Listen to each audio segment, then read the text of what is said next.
Hi guys, welcome back to Pokemon White version. We failed the first attempt on Lenora, and our starter died, and we got hit by a couple things, didn't we? But here we are. I did a few more attempts. They weren't really that much more successful, so I thought we'd cut those out, and I'd show you the one that actually made it through first. I actually gained the courage to actually put a strategy together and actually beat the first gym with without the elemental monkey. So I hope you guys enjoy, and I guess I'll leave you guys here. But alas, attempt 9, 10, because for some reason I just can't catch the Pokemon on Route 2 for some reason.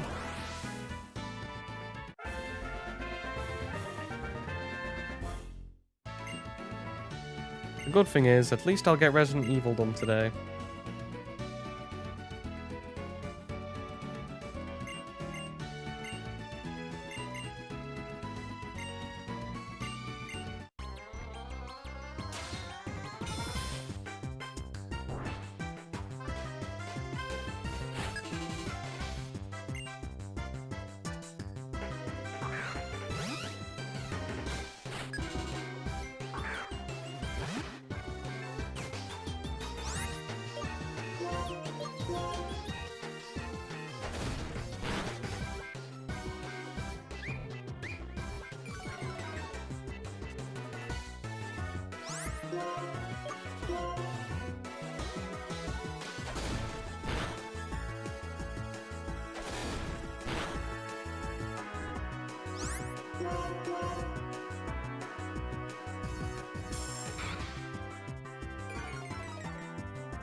Oh, just gotta get through it, unfortunately.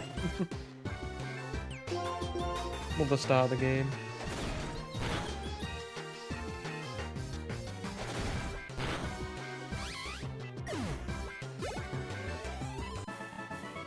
There's only so many times you just can go through the start of the game and not have your brain just leaking out on the side of you.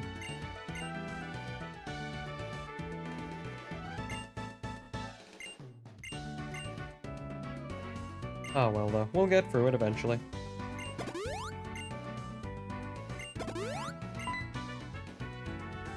Could be worse, I guess.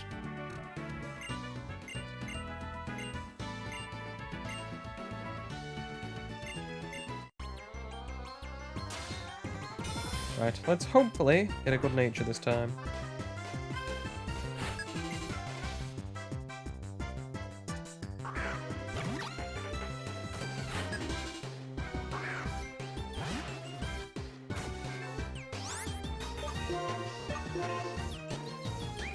But yeah, I never understood Generation 2. It's got so many goddamn issues with it. Hence why, like I said, I'm so glad that Heart Gold and Soul Silver came in and fixed most of their problems. Or at least tried to.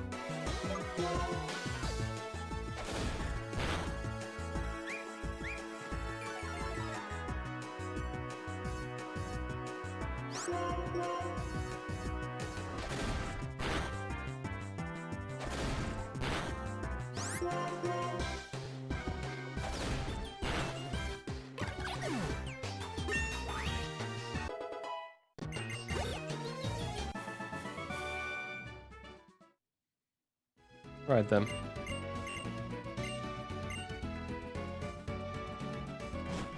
And be free, Pokemon. Serious. Neutral nature, I can work with that.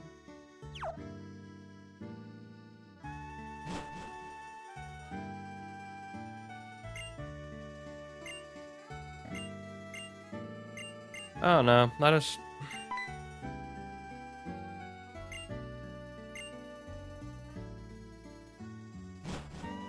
I don't know, I just look at Pokemon and I don't like some of the things they do, and some of the things... And then other things I think, well, you've done it really good here, why can't you do it in other areas? Like, I'm not a big fan of how... I like the idea behind the Paradox Pokemon, I just don't like the fact of... How are they... How can you not get, like, anything else out of them? Like, how come you can't get past evolutions of them? or sorry, devolutions or evolutions of said Pokemon. Like you can get the Misdreavus or Jigglypuff, but you can't get the evolutions of such as a Paradox Pokemon.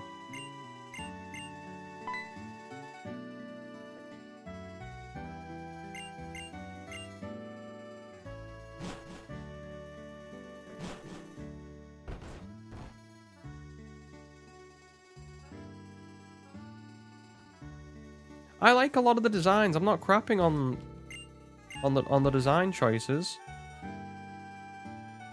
I don't know, it just makes no sort of sense to me, while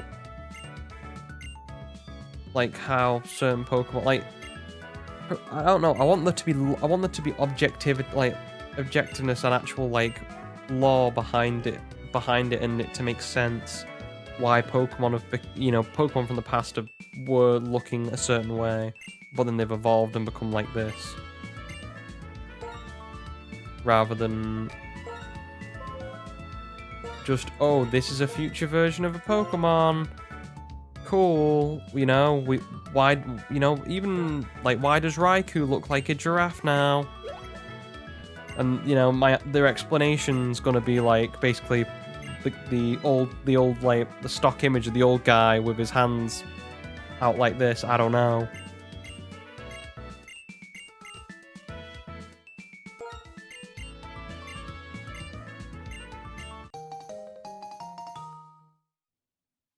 I don't know, I just have a lot of issues, I guess, with not the idea of Paradox Pokemon, but the application of them. Like, we're talking about Donphan.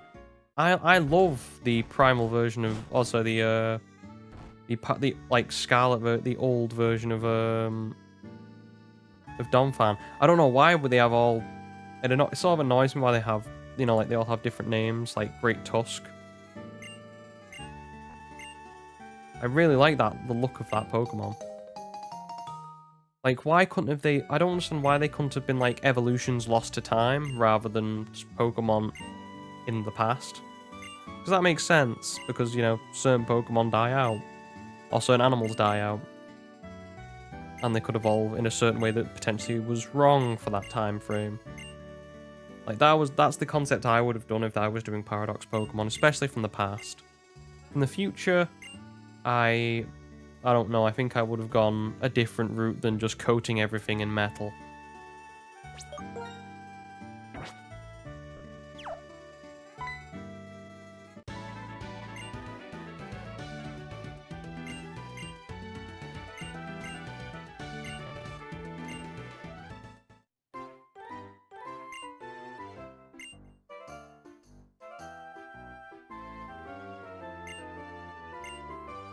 Right, now let's see this for the 17th time.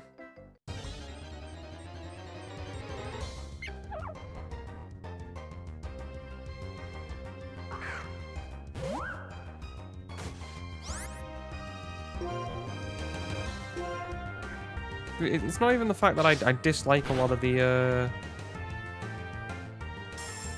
a lot of the designs. I like a lot of the designs for the Pokemon.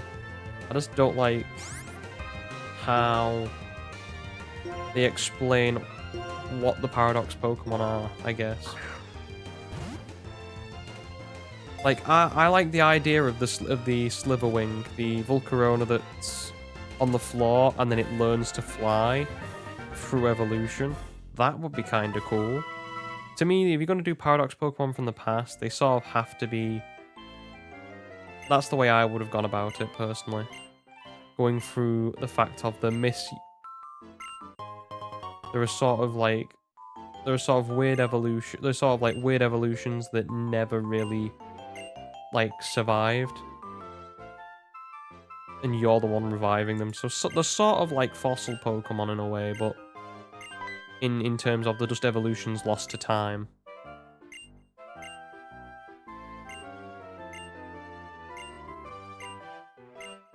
Hmm.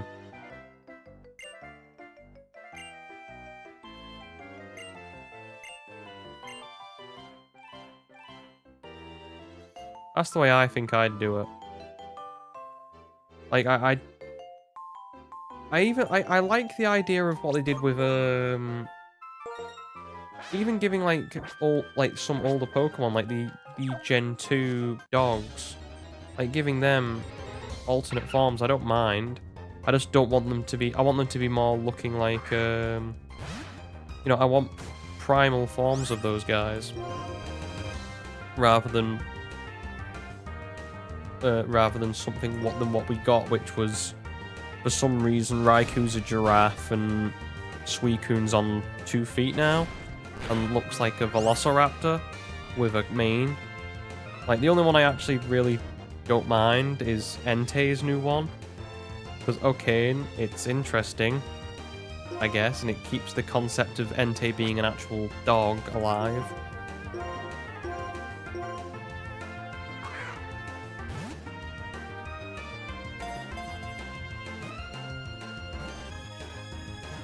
Yeah, exactly. It doesn't make sense either. That's what I mean. It's I'm a stickler for the rules. I like continuity.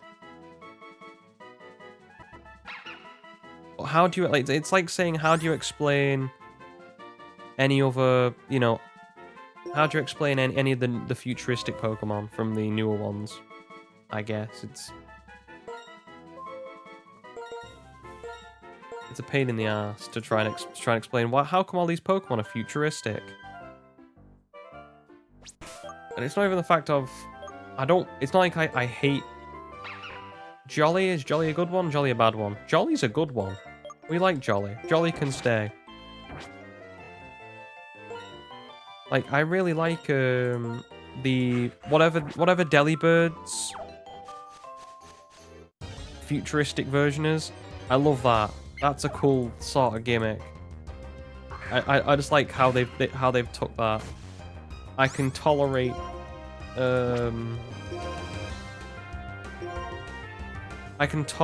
like Donphan. I can tolerate a load of those. But it's when it gets to just like explaining what they are and how they've evolved into this. Like, how's Hariyama gone from, you know, what Hariyama is to us to this iron, like, cyborg with giant light-up mitts? That's more my problem with it. Not the fact that I don't like the actual look of it. I do think it looks pretty decent. It's an interesting concept for a Pokemon. It just doesn't make sense to me of why we've gone in this direction and how they're explaining it.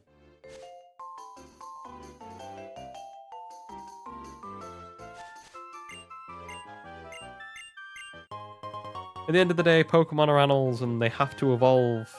Or if they're going to evolve, or the line is going to change in some way, or have changed in some way, depending on if you're going from the past to the future, it sort of has to be, you know, there has to sort of be some reasoning as to why they've changed into this, or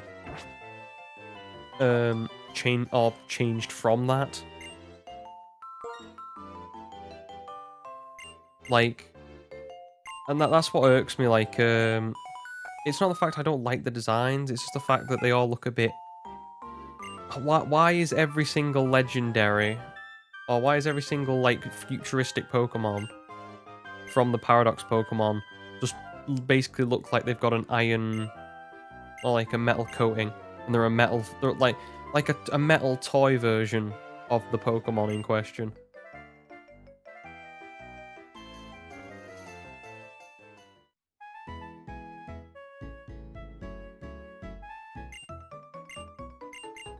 I don't know. I was just not a fan, despite liking a lot of the designs. Like, I like Tyranitar. I like Tyranitar because it looks like Mechagodzilla a little bit. I'm a sucker for a kaiju. I like Iron Moth. That's pretty cool.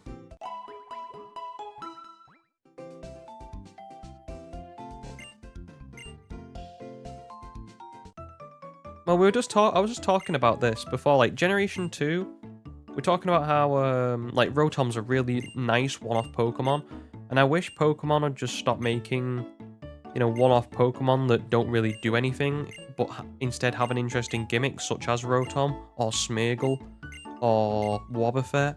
You know, these one-off Pokemon that actually have interesting little things to them. They don't need to be incredibly powerful. They just need to have something interesting. And it proves the fact that they can still do this with stuff like say in the later generations, you've got something like Wishy-Washy, which is a very interesting Pokemon for what its mechanic is.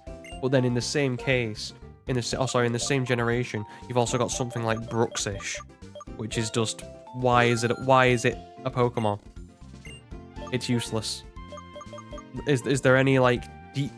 Am I going to get anything out of Bruxish? Bruxish being a Pokemon? Does anything get taken away if I just go, Bruxish isn't a Pokemon anymore? Is anyone going to really care?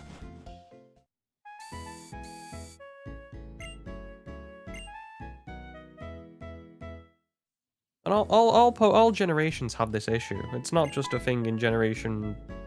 Well, what was the generation I used? 7.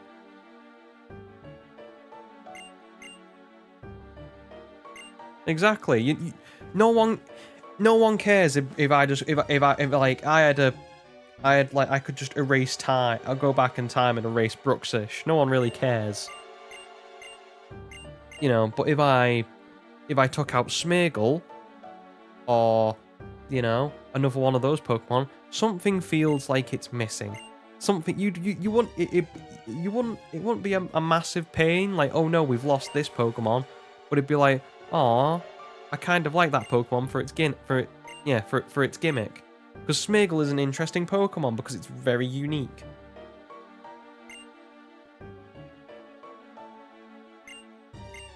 I'm using Gen 7 because Gen 7 does this a lot with its Pokemon. Like, what are the 2 monkeys called that are in there?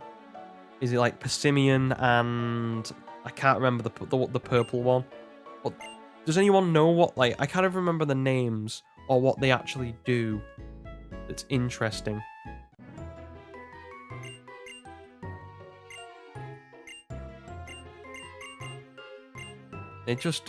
Like, I don't know, they're just they're just a waste of a number in Pokemon. You could add fewer Pokemon and make it more interesting that way. Yeah, those 2. Or, I'm not gonna, is it Oranguru? I don't know how to pronounce it. But those 2, what's the particular gimmick? You know, what's the thing that's gonna be like, I want to use that Pokemon? Because that's the end of the day, that's what you gotta do. If you're making a Pokemon, you've got to have something or some reason why people are going to enjoy it and use it. That's what you got to do at the end of the day.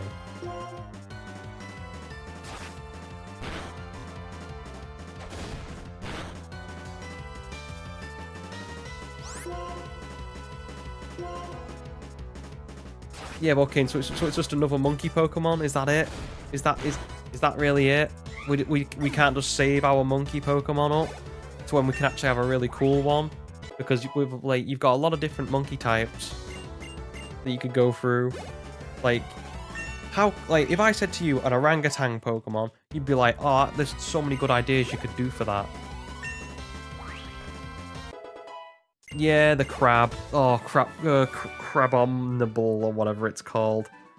I had so many high hopes when I saw Crab Brawler. I was like, oh yeah, a punching crab? That's kind of cool. Can't wait to see what it's going to evolve into.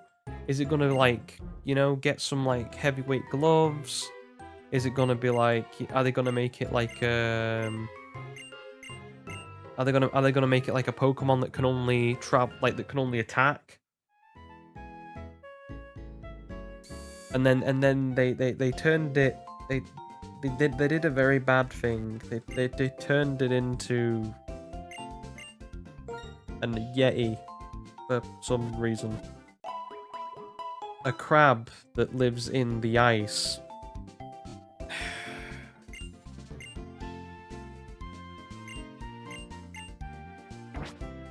The annoying thing is, that could have been its own separate Pokemon.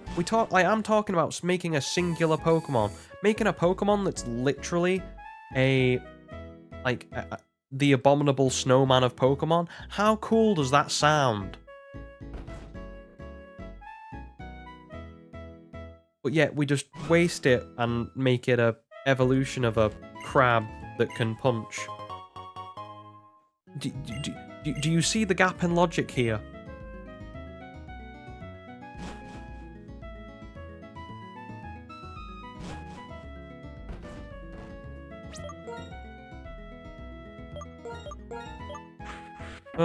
I don't know. I just feel like, to me, if you're gonna make a Pokemon, it should be for a reason.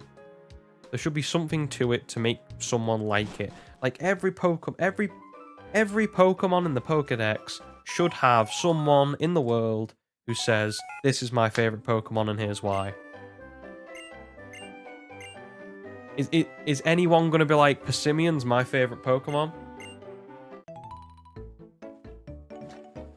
That's all I'm gonna say on the issue. It's just because Gen 7 does a lot of it. Bruxish, Persimmon, and Oranguru. What else does it do? What was I had another one lined up for this. And who was it? Who was it I was gonna complain about? There was another Pokemon, and I can't. Who was it? I've completely forgot. There was another one on my. I was gonna lambast for being just a useless waste of skin.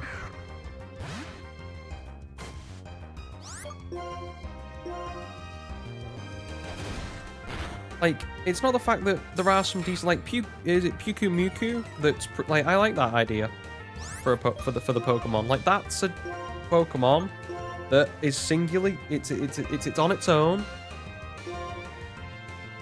It's okay, and it's doing nothing. It ain't hurting anybody. It's got an sort of interesting mechanic. You know? It's okay.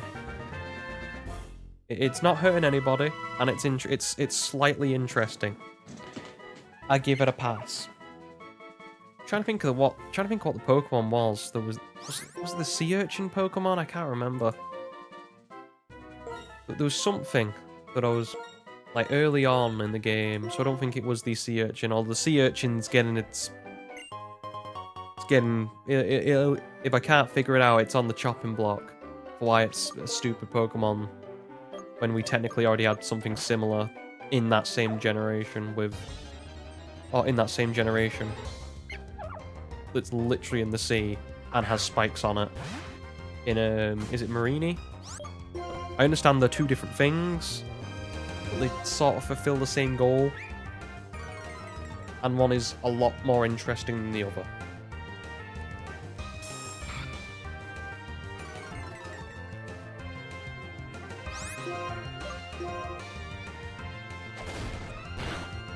I'm gonna look it up now because that's gonna annoy me. I'm gonna have to look up the Alolan Pokédex. Or the Pokemon from Alola. I just can't remember any of them. Fiona Manaphy. Well, that's another problem I've got with Pokemon games. You know, the term legendary sort of loses its effect when there is over 50 of them. And it's not even the fact that you can't make interesting concepts out of them. And having, you know, strength in numbers. Like, I like the idea of there being a Reggie for every single type, and you could have dispersed them throughout the generations. Because that'd be, and there's like this, and you could make this overarching plot between the generations of why the Reggies are there. Because we don't really know what the Reggies are. They just make weird noises and go beep beep and boop boop, and we like them because they look, you know, because they're golems. And as we all know, I'm a sucker for a golem. You give me, like, ancient rock monster that can come to life. You know, like Phoenix Wright slaps table, I'm a happy man. Like, you could have done that, but... And I like the idea of what they did with, like, we sort of have Lugia, that's, like, the king bird, And then you've got under it, you've got a Zapdos, Moltres, and Articuno. And then it's the same with Ho-Oh when you've got like the legendary dogs. And then you've got like, okay, and then you've got the god of the water being Kyogre. And then you've got the god of the sky and the god of the earth. It's Generation 3 sort of started this, but you know, like, okay, Latias and Latios are legendary Pokemon in quotation marks for this case. Why? What ethereal use does Latias and Latios actually... What do they do? You should sort of, you know... There's not really a thing with Latios and Latias where you go, are they that useful to the plot? Not particularly. Like, if Latios and Latias went... If I just wipe them off, are they that interesting? Would a lot of people care? I'm not saying that they're not interesting Pokemon and they're nice designs. I'm just saying they're not really important in terms of... They're just sort of there.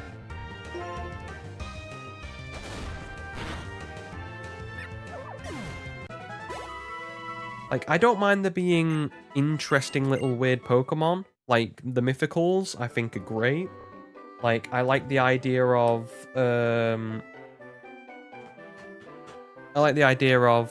Mew being this weird, like, genetic sort of, you know, every Pokemon. That's sort of an interesting thing to do with Mew. I like the idea of Celebi being like the god of nature, and for some reason can time travel. Cool. Okay, I'll allow it. I like the idea of Jirachi being like a wish Pokemon, because it's a genie. It's, you know, you can't really make a standard Pokemon a genie. I don't mind there being these odd little Pokemon around, but when you're just making a lot of them for the sake of it, it doesn't really... It sort of wanes the use of legendary or mythical. That's why I like to separate them. You've got legendaries, which are... They should be, at least. The gods of whatever. You know, land, sea, sky. Time. Space. Even like the ones in Generation 7. The Island Guardians. I like that idea. That's a really good idea. Thumbs up. Brilliant idea. You get a pass and a, you know, good old pat on the back from me. Great idea considering what you know, the island's based off of, or what the generation's based off of. Love that idea. But I'm just not, you know... Do we really need Manaphy, Heatran? As much as it pains me because I love the Pokemon Shaman. I love Shaman's Hedgehog form. Love that little sucker. You know, Volcanion. Trying to think of any others. Generation 5. What does Gen 5 have since we're playing it? What Generation 5 legendaries is there? There's the Tornadus, Thunderous, and Landorus, which I mean... Meh. The most interesting thing that's about them is that they can change into animals. They're not animals themselves.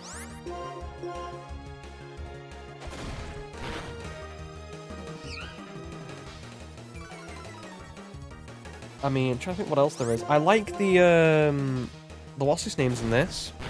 I like the swords. The swords is a great idea for legendary Pokemon. I like that. But I like there being just... I don't know, it just feels like there's too much. You know what I mean? Like, or at least if you're going to make these legendaries, there has to be something... Or there has to be some sort of reason why they're here. Like, the Swords of Justice, I kind of like the idea.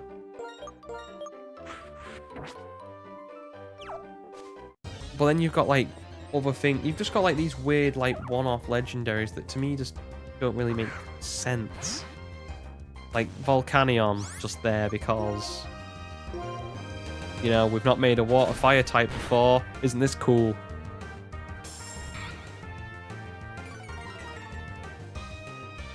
I mean, like, Hooper, I guess, is interesting. Hooper goes into that sort of... I think Hooper's a mythical, if I think I'm right.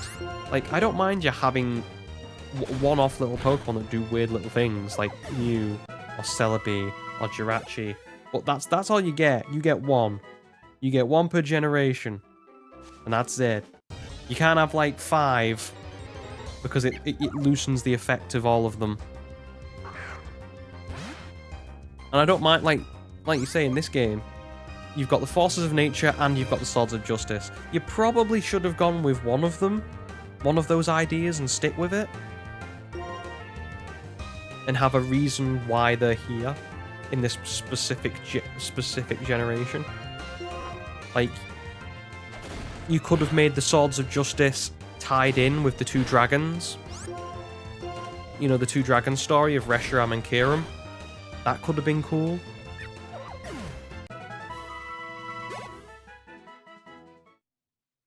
That's what I mean. Hooper gets a sort of pass from me, because Hooper goes into that sort of realm from, like, Mew or Celebi or Jirachi, where they're just sort of, you know, this one-off weird little Pokemon that has weird little abilities. But my problem is when you have so many of them, you know, it sort of dilutes it. Every time you make another legendary that doesn't really matter, no one really cares that much about it, because it's not got any... We'll put it this way, you can't use most legendaries in competitive, so no one's going to really care about it that way. Most don't have a really good story about them, so people aren't going to care about them from a narrative perspective. So you're just hoping, you're just going, it's a legendary because it looks cool, look at it. And if so, why don't you just make it a standard Pokemon then, or something else? Make it one of those singular Pokemon that actually has an interesting concept, or is really cool, just to look at.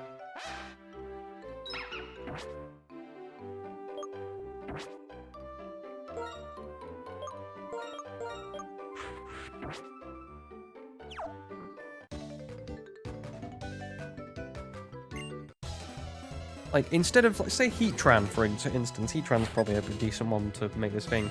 Imagine Heatran is not a legendary Pokemon, and it's like... it's in a similar position to something like Heatmor at the end of it, like, in this game, where it's right at the end of the game, when you're going to catch it, it's going to be a level 40, and it's a very low sort of... it's a very low catch rate. It's a hard Pokemon to get. You can lower its stats a little bit, because it's obviously a legendary, it's going to be overpowered. So you can lower its level a bit. But can you imagine? People would really much care. People would care more about Heatmor if it was something like that. It's just this cool sort of one-off Pokemon that's hiding in Victory Road.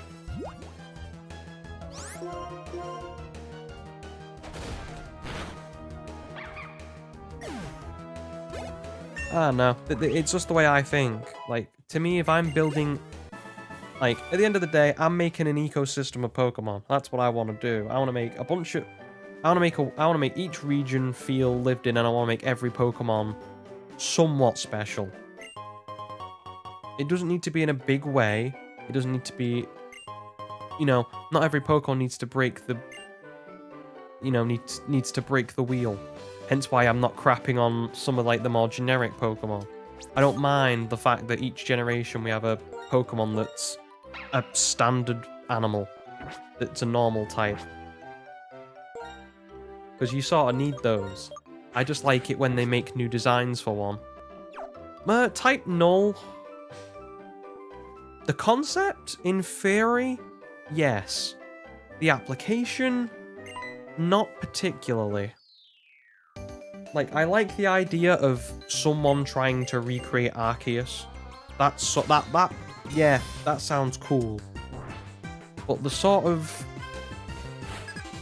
Like, the application of Type Null and its evolution meh, I'm not a big fan of. Like, I sort of like Titanol on its own. If Titanol could be one of those Pokemon we talked about. It's like a failed recreation of Arceus. And if it's a one-off Pokemon that you get.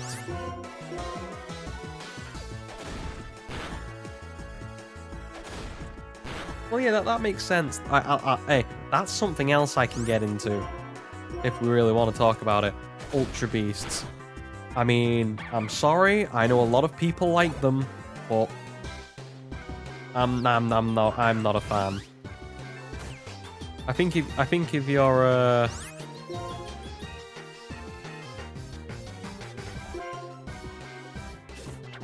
yeah, it's the first legendary Pokemon that could evolve. Again, I just don't. I'm not against legendary Pokemon not being able to evolve. I actually don't mind the idea. You know, we'll probably get on to Cosmog and that line. I don't particularly mind that line. It's just I don't know. Titanol to me is a one-off. I like the idea of, but because it makes sense that there would be, you know, genetically created Pokemon. Which is why, like, you know, it for me, it goes along the same lines as Mewtwo. It's a genetically created Pokemon. You know, Ditto is, again, another one. A man-made Pokemon that's been now unleashed upon the world.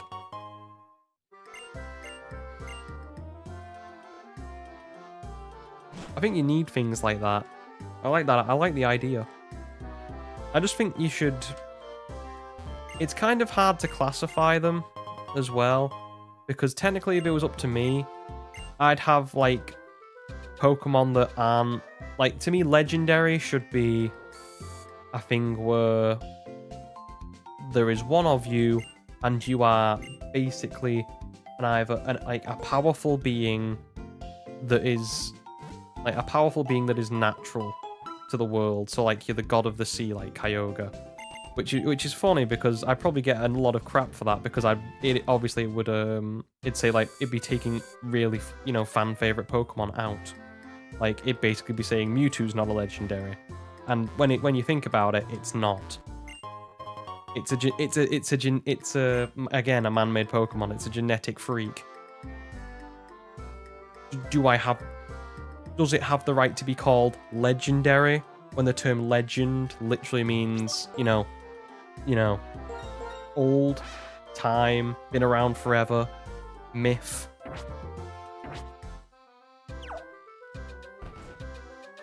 I'm not saying get rid of Mewtwo by any stretch of the means. Love the guy. But should it be classed as what you would call a legendary Pokemon? That's the argument I'm saying.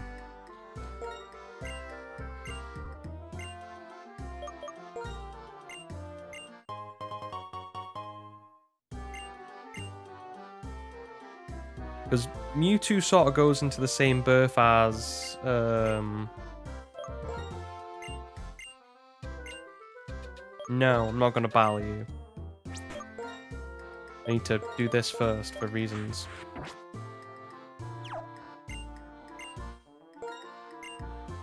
There we go. But like... It's not saying get rid of, like... Mewtwo sort of goes into the same sort of stretch as Titanol, as Genesect. These are artificial Pokemon that have been manipulated through, you know, whatever means. Like, technically you could refer to Mewtwo as a mythical because it comes from Mew, that is a mythical Pokemon. So I guess that sort of works. I'd be willing to make that caveat.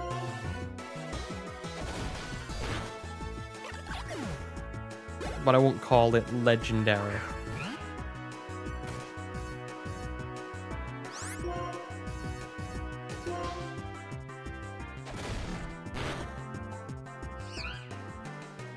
I think the term legendary and mythical should be held up for, like...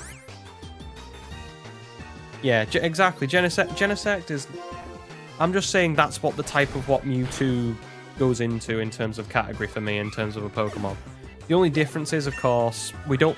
Do we actually get confirmation if Genesect is, like, a robotic version of Kabuto? Do we ever get, like, confirmation of that? I mean, it look... Oh, sorry, Kabutops. I mean, it looks like it a hell of a lot.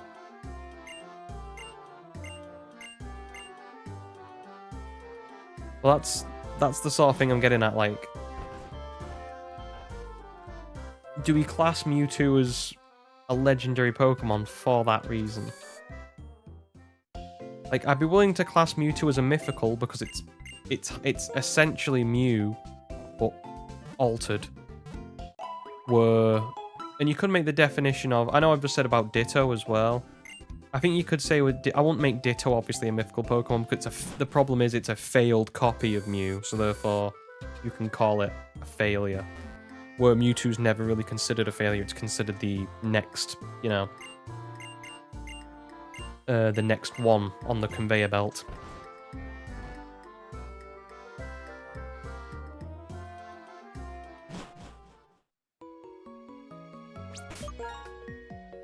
Or it's an upgrade, I guess you could call it, of Mew. Hence the term Mewtwo. But that's just the way. If I had the control of the Pokemon universe in my hands, I would be making a lot less Pokemon, but making every Pokemon that we add, in some aspect, interesting. Whether it be, oh, that's a new normal type that, you know, that's a different... Even if it's just like, say, like, it's a new normal type that's a different animal.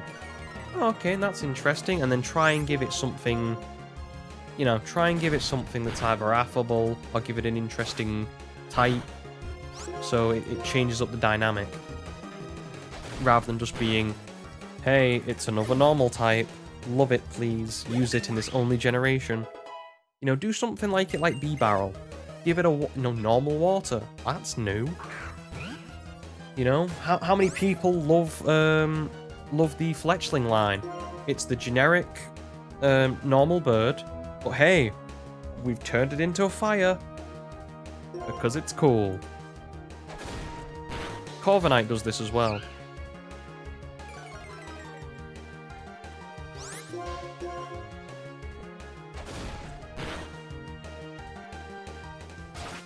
Like Diggersby, another one. I like Bunnelby, not a big fan of the design of Diggersby, personally. But hey, I can respect it. You've gone and give it a normal.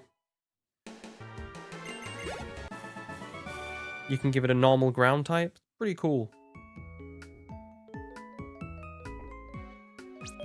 Just, you know, switch it up a little bit. That's all I want.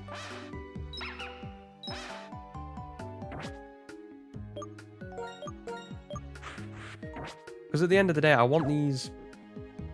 Like, I want these Pokemon enough... You don't just make a Pokemon for one generation. You make it for, essentially, time immemorial. It's gonna be there regardless. I want a Pokemon that you can toss in and be usable in another game. Like, and then you just go, okay, that's, you know, that makes sense. Why that's there. So, because say if you make another generation... say if you make another generation after that, and you wanna... Maybe you want to fit in some other Pokemon.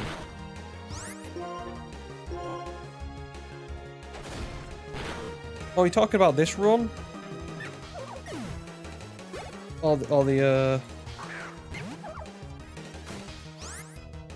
I don't know, I didn't notice, I wasn't paying attention.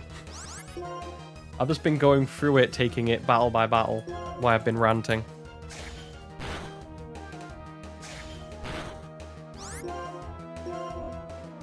This one's been doing pretty good, yeah. It's mainly because I've been focusing at little moments, and then whilst taking little breathers to just like compose my thoughts. Usually when we've been when we've been battling.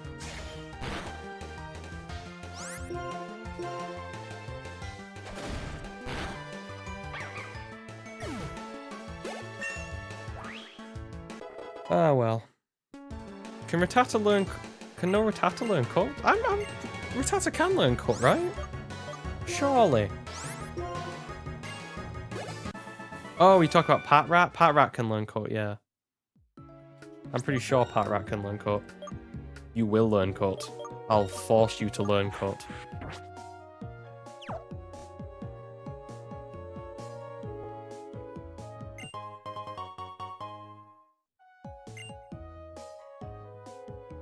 But yeah, that's the thing. If I had the power of Pokemon in my hands, it would have been making every Pokemon somewhat interesting and somewhat reusable in a way.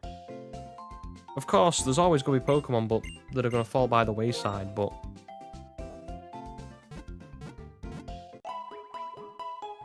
that's what I'm looking for anyway. I want to make every Pokemon somewhat interesting. I want there to be at least one person in the world that goes, that's my favorite Pokemon. Whether it because it's gimmicky and it's got this one gimmick that's really cool, whether it because it's just the first Pokemon they saw and it's got an interesting design, or if they like to use it in battle. That's the way I'd be looking at it. The less Brooks issues we have in the world, the better.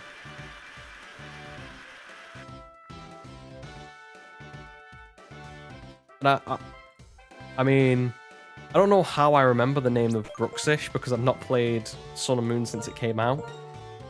But it's the one that sticks in because it's just sticks in my brain because it's just so goddamn ugly. And it's completely useless. And nothing comes of it. It's just there. It's like Basculin in this game. If you know, and at least like if they were like, yeah, it's like I'd at least give it sort of like a benefit if they went like, say if they connected it to Basculin in some way, Brooksish. However, you know, stupid that may be, because they look sort of somewhat alike body shape, I guess. If they just went like, this is the female-only version of Basculin in Gen 7. Oh, don't again. Basculin in this generation. It's like there's just like, oh, it's a standard Pokemon. It's a standard water type. It's blue or it's red. And that's our gimmick. It's got a white.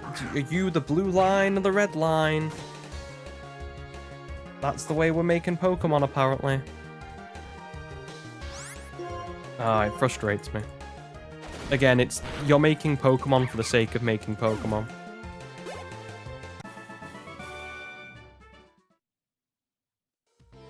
You're not making something new. Yeah, it can go white line, but that's a different thing, and almost 10 years later. So, and let's face it, think of it this way. If Basculin was also white line, and they didn't put in Basculegion, would we care? Does the white line change anything about Basculin's, you know, how we look at Basculin? Do we care that Basculin's now got a white line, or do we care that Basculin got an evolution? And it looks cooler now. I don't think people were jumping out of their seats the fact that they went, oh, Basculin's got a new form, it's a white line. They could have just made it the red and blue line and I wouldn't have cared. But if you put Basculegion... Oh yeah, we can, well, talk about absurd evolution methods? Go for it. It all depends on what type of evolution methods you think are stupid. Like, I've got a bit of... I'm not a big fan of when they do it for only the games they're in. So if they make an evolution that is purely just a gimmick for that game, like, you know it's gonna cause problems later down the line.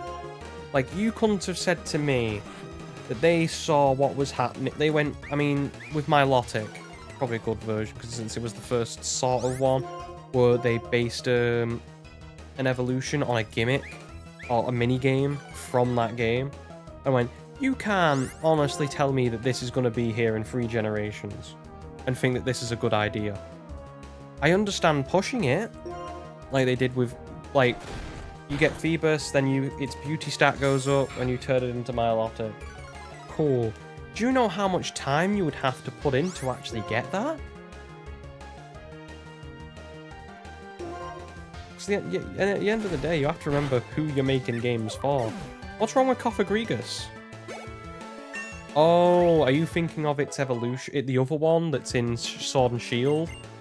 If so, I can remember that one. Isn't it? You have to go to a certain place and level it up, going through a bridge of some sort.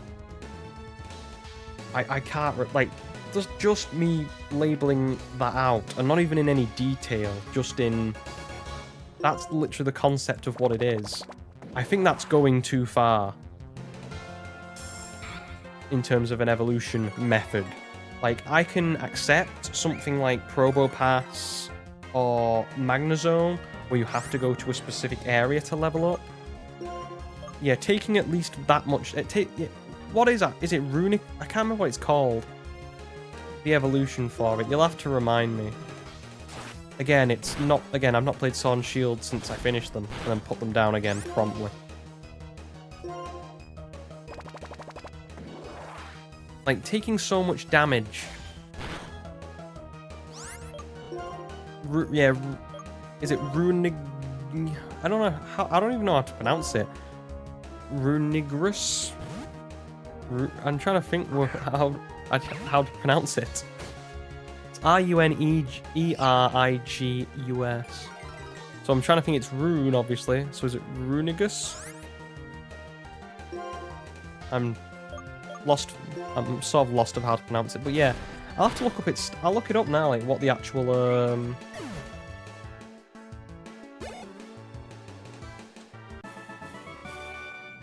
I have no idea. Gonna look it up on that'll be why, because I can't spell. It wasn't coming up. What I get for not typing too quickly. Right, okay.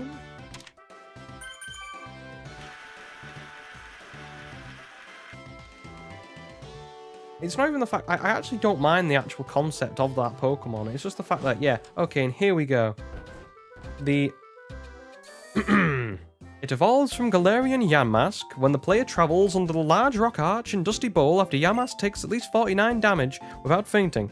Taking damage from certain sources such as self-inflicted curse, damage, or weather effects does not tribute to the 49 health damage requirement. Why are you making us jump through hoops?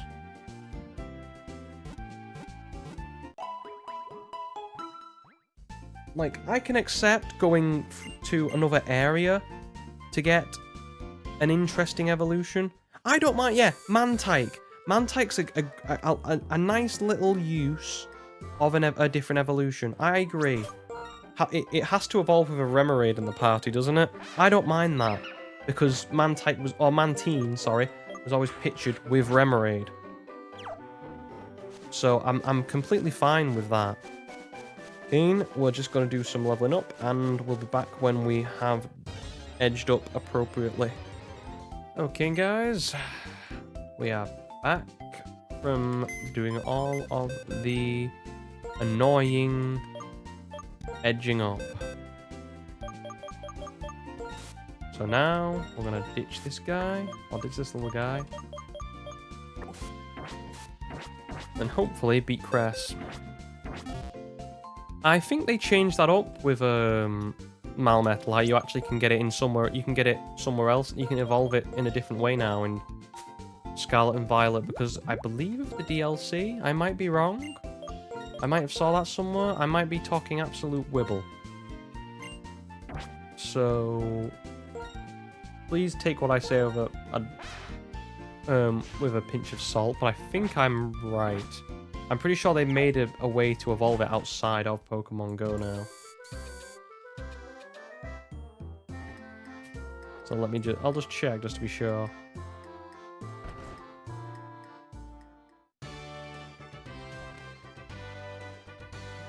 Oh, well, then I'm talking absolute rubbish then.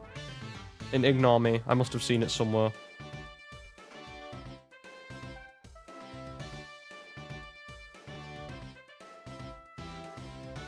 Must have seen it somewhere. I can't. I must have been somewhere else. It must have been just me being brain. Yeah,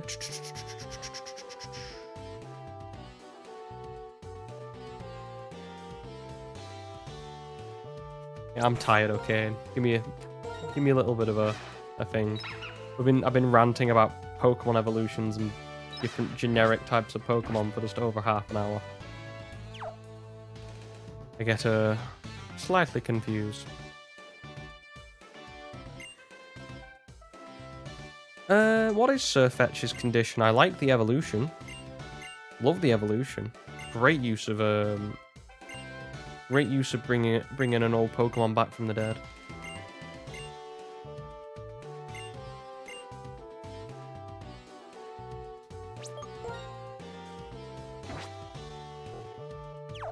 Three times in a single battle.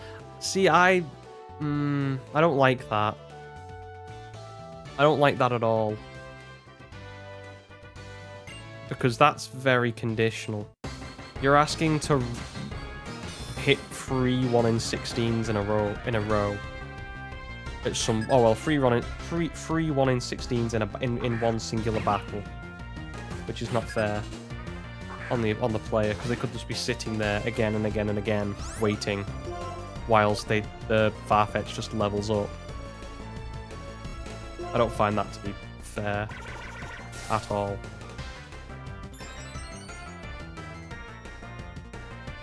Right then, a plan for, like, could they not just make it something like they get a crit with the leak that you can get for Farfetch, which actually boosts its critical thing, and that could be it? That'd be more appropriate in my opinion. It can learn high crit moves, yeah, but I'm just thinking, like, could they not do something like more like what I just said? Rather than doing anything else. Doing something else like... Because 3 crits is a bit harsh. One crit you can do. And at the end of the day, you want to make evolutions...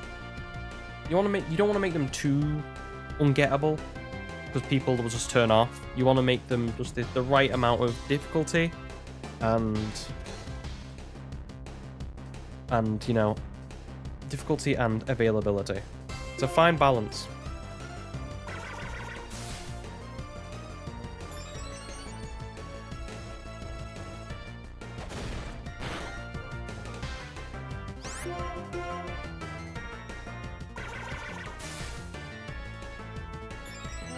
I told you we'd get it eventually. There's your clean run of Lillipup.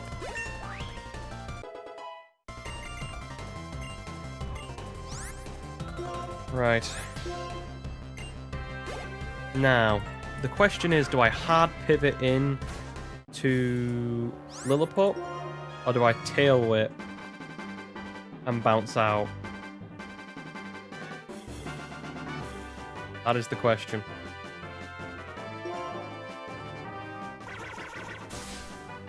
Because the thing is, they might see a kill now with 1 workup.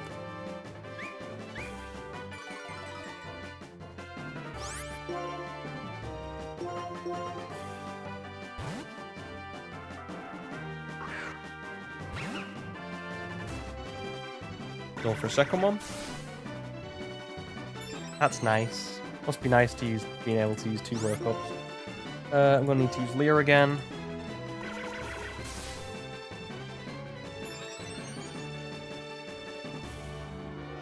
I was hoping he might use Water Gun, so I might get away with it.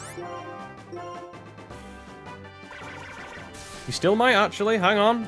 This might be the one. We've waited, you know, days for this. Provided I do not get 1-in-16, I have a chance.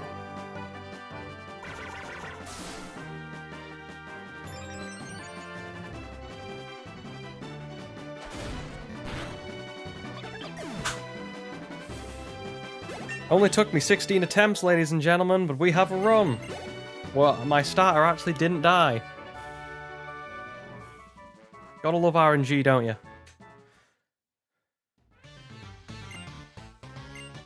Give me that badge. Leave, Cress. No one cares. You despicable human beings. I love you really, guys. I'm just kidding. I love me some Generation 5 gym leaders. Like I've said before, I love the fact that they all have like an additional job into being a gym leader. So like, I see, that's the thing. I love this about Generation 5. Like how they added they might have added a load of Pokemon that I don't like, and that's the biggest criticism I can give of the game. But the fact that they went so much into detail with the story and the music and, you know, adding little bits of lore around everywhere. Oh, here's everyone's least favourite character. Hi, Fennel. Love you. You know what annoys me with Fennel as well? Is it just me, or does she just look like a female version of the generic scientist from every Pokemon game? Could you have not done a little bit more in terms of design? Like, you know, say like Bebe in Generation 4. Bebe has got her own sprite, I believe. I could be wrong, but she does have her own sprite, I think. She might just be a kickboxer girl, now that I think about it.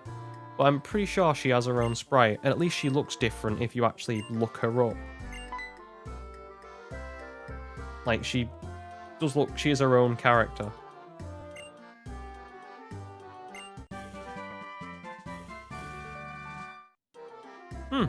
Nice.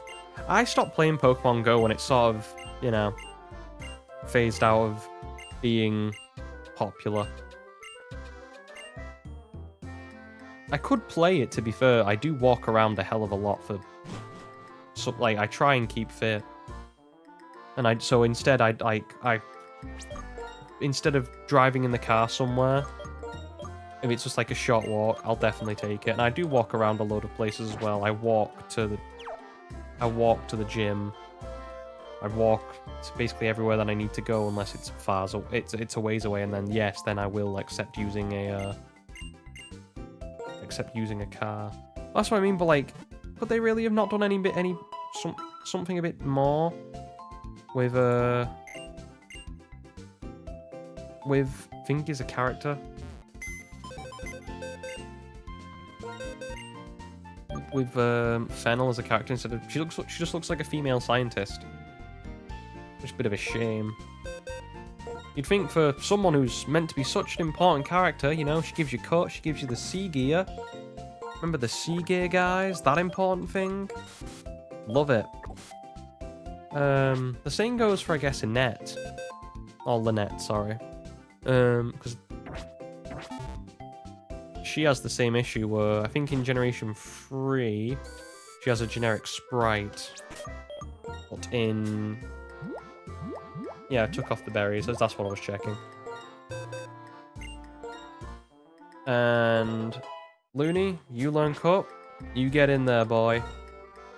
You get in there, bucko.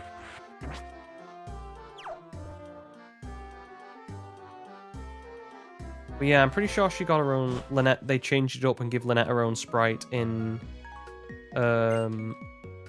Omega Ruby and Alpha Sapphire.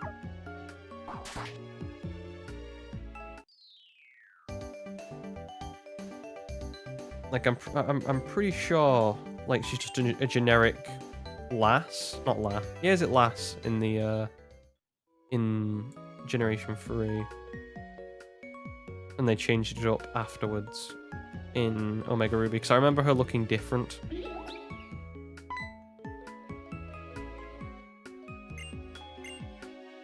Yeah, she has, if you look on her actual sprite from, Pokemon Ruby and, Omega Ruby and Alpha Sapphire, she has glasses and pants, rather than the last in those games, which have just a nice frilly green dress. God, I miss Gen 6's,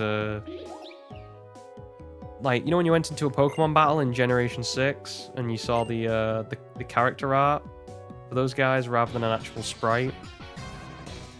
Oh, that was brilliant. And that's something I probably would have been against.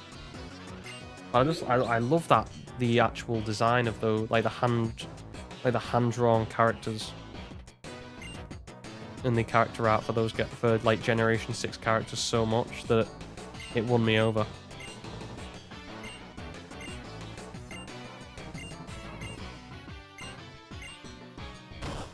Okay, so now Peter's version of Pokemon is now kicking a Pokemon. Kicking a piggy bank. Trying to get its sweet dream money out of it.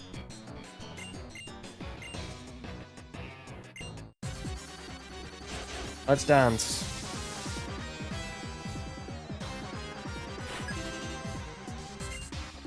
Must be sweaty working in that uniform all day.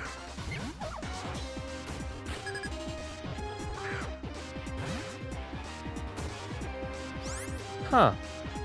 I did not know that. Sorry, I was just looking up the fact that, because we were speaking about Pokemon Bank and Lynette, I didn't realize that the developer, or at least in canon, the canon developer of Pokemon Bank is Bridget. Bridget is Lynette's older sister. It's a bit of lore there for you guys they'll be dropping.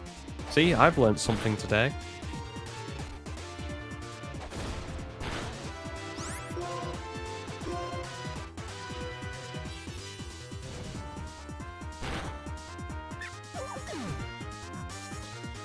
Yeah, if you gotta go to sleep, go, you gotta go. I think I'm gonna keep going until Lenora.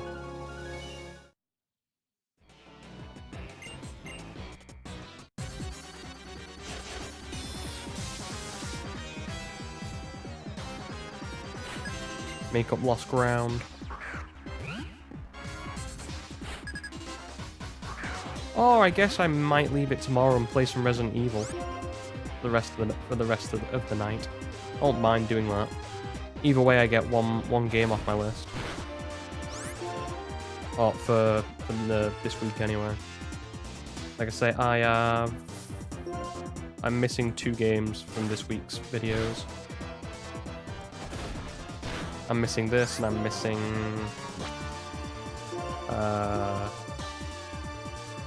missing the rest of Resident Evil. But I've already recorded, I guess, an hour of RE2 stuff from yesterday, so we'll see.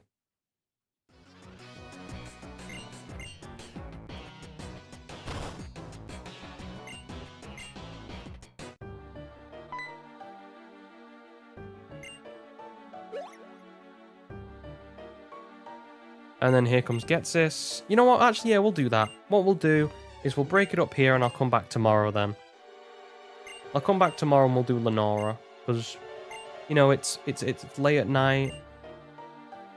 It fits more for Resident Evil than playing Pokemon. And we're getting up to the 2.5 hour mark because we had some failed attempts.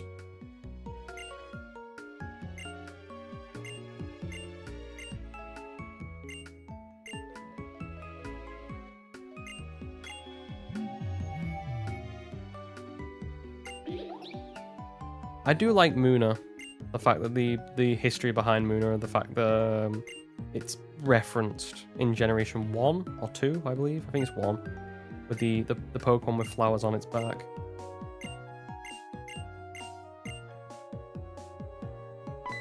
Yeah, I think we'll get a Pokemon from Dreamyard, get the Sea Gear, and call it a day. And then well, for people on YouTube, it won't be a day, it'll just be 2 videos conglomerated together.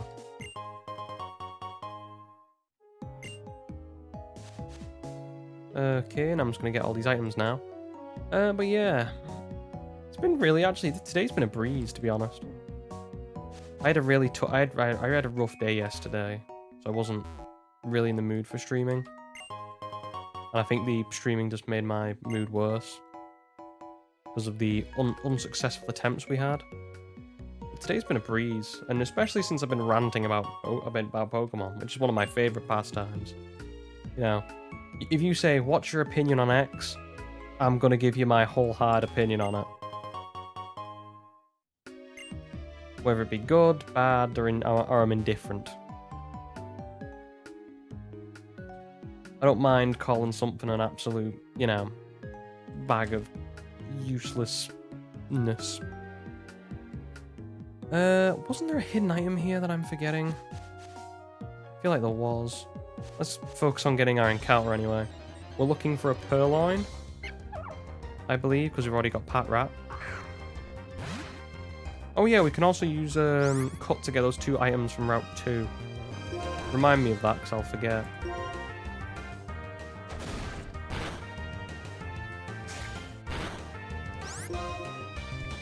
I think I'm gonna switch out here. There's a 40 to 20% chance here that we get Purloin.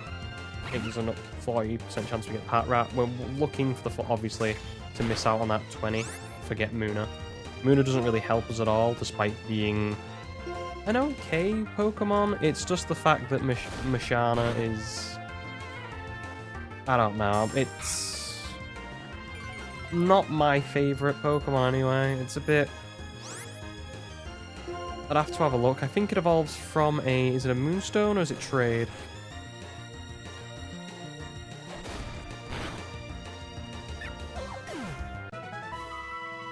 It evolves from a Moonstone. Right, I was right the first time. It's just sort of... You can... Well, there's other Pokemon I can get later on that are just better. And at this point in the game, getting a Purloin just knocks off the encounter list. That's why a few attempts have been stalled today, actually, just because we've got the wrong encounters. They don't really help us. And the longer we get Pat Rats, the worse I seem to get. The more antsy I get. So I'm worried, I'm like, oh, it gives Mashana another chance to come out. You know, the negative, not really looking at also the positive, that it gives Purloin another chance to come out. It's just... Okay, someone wants to play risky. Oh! I thought it was Tackle.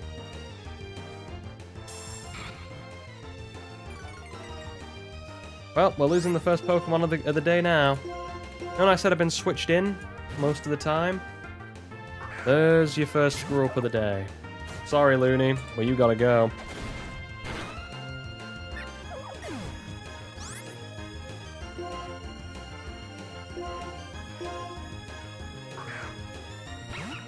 Whoops-a-daisy.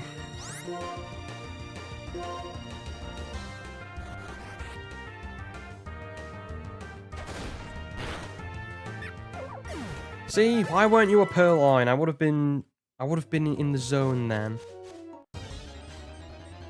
You watch, Muna. Can we not? Can we have a Purloin? It's a 40%, so technically it's got the same amount of chance as you and your stupid, you know, teeth and eyes popping out. I'm just saying, equal, you know, equal opportunity for you to not be an annoying Pokemon that kills my Pokemon, even though that was completely my fault. Thank you.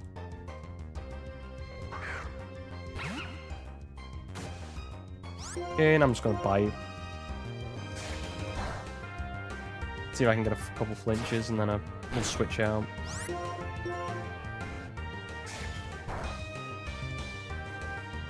Cool. I know we lost Watchog, but did we really lose much in Watchog? Apart from the fact we've lost Pat Rat from, like, the only reason I want Pat Rat is to get it out of the pool of Pokemon that we can get. Same with Purloin.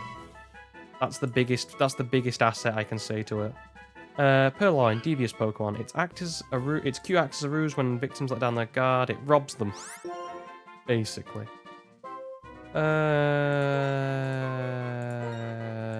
Call you Milo. I name most of these dogs and cats after family animals because I don't have another name for them. Well, that's good. We got Purloin. We may have lost Looney, but... It's a thing I'm willing to accept. It makes me available to actually put him in Valhalla at least. Anyway, I can actually set up Valhalla now. If you don't know what Valhalla is, apart from being like I'm a sucker for Norse mythology, so Valhalla is the place of champions where if you die whilst fighting, or in battle, in an honourable way, you get to go to Valhalla. And I think that's it. I can't remember how to spell Valhalla. I might be missing a letter there, but because that's the max amount, it's going to have to suffer. Sorry, Looney. You've got to go, brother. I apologise for my stupidity and pressing Leah. Behold, there will be many other stupid things that I do in this run. You will not be the first. Oh, you may have been the first, but you will not be the last. Right, let's go get this sea gear, so then we can shift on to playing Resident Evil and I can save the game. Oh yes, you know when I said that Fennel was the funnest part? Here's why. She gives you the sea gear. Now this thing is not in use anymore. Can't use it. It's obsolete. And she spends a long-ass time. I remember specifically getting stuck on these menus for at least between 30 seconds and a minute as a kid. Because I kept clicking no all the time. Because I wouldn't read. And I was impatient. And also, yep.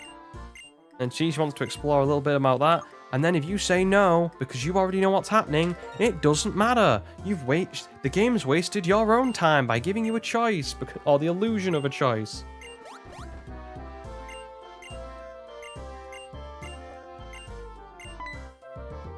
Then I get another thing that's obsolete, the PAL pad. It's okay, this stops soon.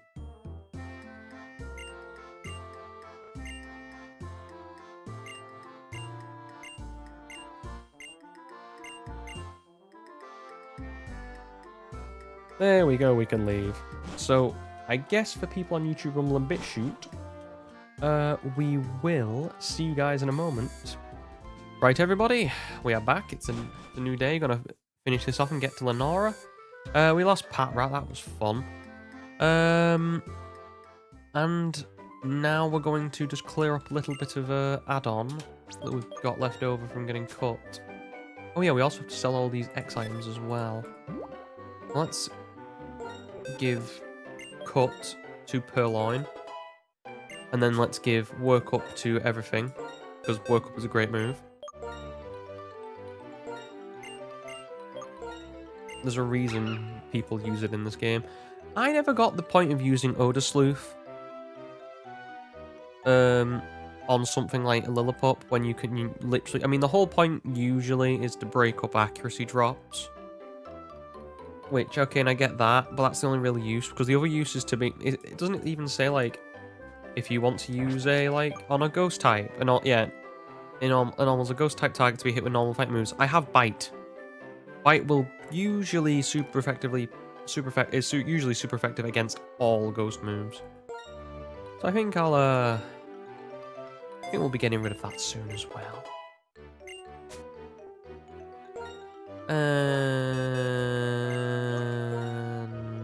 Oh, Chop can't learn it yet. Interesting. He must learn it when he's Pig Knight. I'm certain he can. But anyways, if you'll know, I remembered this time to put my badge up that I wholeheartedly earned. And now we can go past here. Now we've got all of the relevant stuff to us. There is something, yep, here. Barn Mushroom, I remember. I don't know where we actually can sell it in this game. Generation 5, like, there are things I remember, like specifics, but there are a lot that I'm just sort of hazy on. And I look at it and remember, I'm like, yeah, I remember that. Kinda. Right, but we gotta get to Lenora. Also, this is the first stream I should mention with my new mouse mat. I bought a new mouse mat. The old one was I've had it for best part of 10 years, and it was on its last legs. It was one of like the finer mouse mats, not the ones like the fabric ones that've been like woven. It was one of those like old, like sort of like hard plastic mouse mats. So sometimes you might hear a bit of scraping with the mouse. But alas, it's gone now. It had a good run.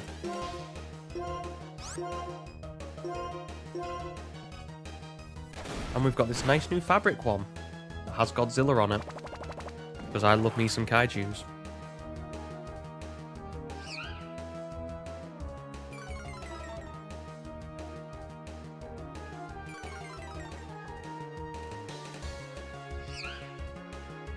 Ooh, just taking a drink.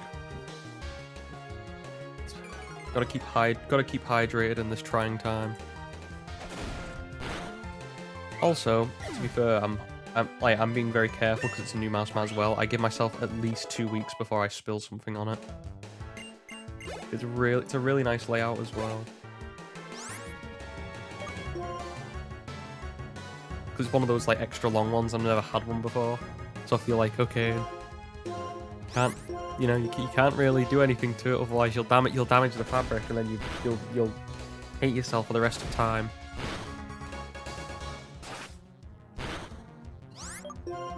Because you'll just be staring at the... Hang on a minute. Just wanted to confirm that again. I don't trust this game after last time where I accidentally screwed myself through being an idiot and being very hasty. That's how I lost my pat rat.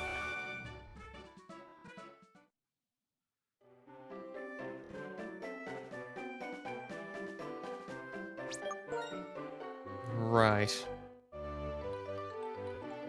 Just thinking about what we want to do next, that's all. Do you want to take on these guys, or do you want to save these guys for a potential Rock and Roller? And go into the battle against Sharon. Ah, Rock and Roller can level up a different way. He can suffer. After getting through the gym with no 0 deaths, I'd like to, you know, get the big battles. Any advantage I can have any big battle in, or in any big battle I want an advantage. So yeah, with Lillipup popping, is Oshawott level 14? I'm just gonna make sure that I win. Leave nothing to chance. The question really is, who do I want? If say I get Rock and Roller, if I don't, it's going to be Cookie and Chop in the fight against Lenora. But if I get Rock and Roller, that's going to throw it into the mix. That will put the cat amongst the pigeons. Because I think obviously Pig Knight's a definite. If you've got a super effective Pokemon, you have to sort of use it. Why put yourself at a disadvantage? Then it's Herdia, who's pretty damn good because he's got the Intimidate, so you can drop people that way, or you can win another way with Rock and Roller and just outlast the hits. The problem is Rock and Roller is not the biggest hitter in the world.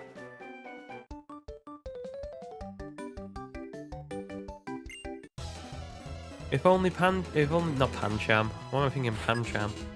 Pansage. If only Pansage could really learn Hyper Beam. I'd be really happy. I give the elemental monkeys a lot of crap, to be fair. Although when I was younger, I really used to like Pansage. Simisage more. Because it used to have like this massive sort of like mohawk. Oh, it used to, it still does. It's not like Pokemon change as they get older. Well, some do. But like Simisage used to have the thing, and I always used to remember like when I won a battle with Simisage and Seed Bomb, I used to remember like miming, like stroking the mohawk when we won a battle together, because I was a childish nerd. We're gonna go for Flame Charge and replace that, because we're gonna get rid of the Odor Sleuth that he has with Arm Thrust in a level, provided I don't screw up. Yeah, but I'm not, as I've said before, I'm not a big lover of the elemental monkeys because of just, I don't think they're really brilliant designs. Simi Sage is probably my favorite design out of the three. If you'd had one of them and not three of them, I would have been like, oh, okay. Because, like, the fact you can get, like, Simi Sia, which is just a not very good, you know, I've got Chimchar, why do I want you?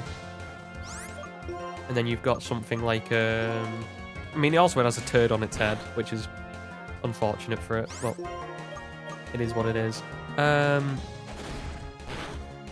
But Simi C is just a worse Chimchar. Simi Paw, I was not a big fan of just because of you can have male versions of them, and yet they look like girls. It's a very girl Pokemon, like Primarina in that sense. You know, it's overtly female. So why don't you just make it an only female Pokemon? It's a bit like Mr. Mime in that way. Like, why do we have male and female versions of these Pokemon when, you know, they... It's in, I mean, for Mr. Mime, definitely, because in the name, Mr. Mime. I'm gonna have a problem later on, aren't I? Putting work up on one of these dudes. Well, the next one's Pampaw. We probably should get that one. Right. I feel if you're gonna do that though, if you're gonna have a Pokemon that looks overtly like one sex the other, you probably should commit and do so, and make sure it is only that one thing. I don't mind saying I'm not saying every Pokemon should be like that. You need generic Pokemon, but you know, if you're gonna have Simicia, it's sort of a bit weird that you've got a Simipaw. If you've got a Simipaw that looks like Simipaw, but yet it's a dude. Same with having a female Mr. Mime. You know what I mean? Just going your animals. You're not complex humans who can change, dependent on, you know, multitude of factors.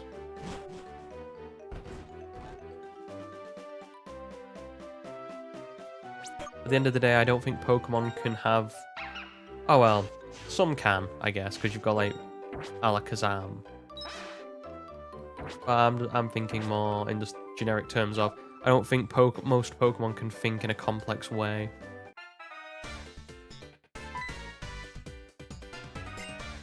Both have the trio badge. That we do, Charon. Put him up. Let's dance.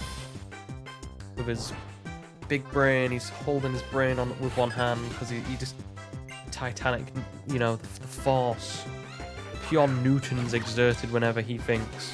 It's just too much for him to bear. Yeah, but I'm not a big lover of the evolution monkeys. Don't worry though, we will get to Pokemon I really do like. It's gonna take a while because a lot of them tend to be between the middle and the back end of the game. Like, two of my favorite Pokemon are literally, I mean, we have all said before that Golurk is my favorite Pokemon. Especially the shiny version with the green lights instead of the yellow ones. I think that looks so much cooler. It's got a cooler design. Its shiny form. It's one of the first shinies I ever got as well.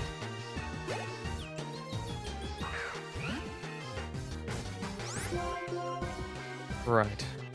And then there's other Pokemon I think are cool. Like,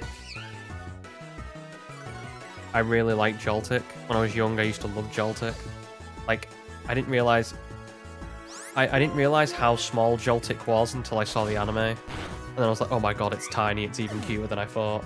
And then it evolves into Galvantula. And I know a lot of people don't like spiders, but I think they're fascinating.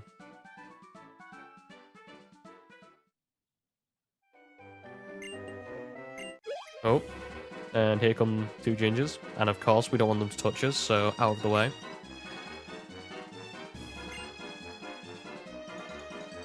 I kid the redheads, but you know, when you have the family members who are them, I find I have the right to judge and criticize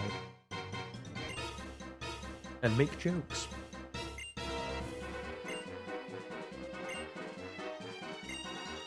Oh, they stole our Pokemon.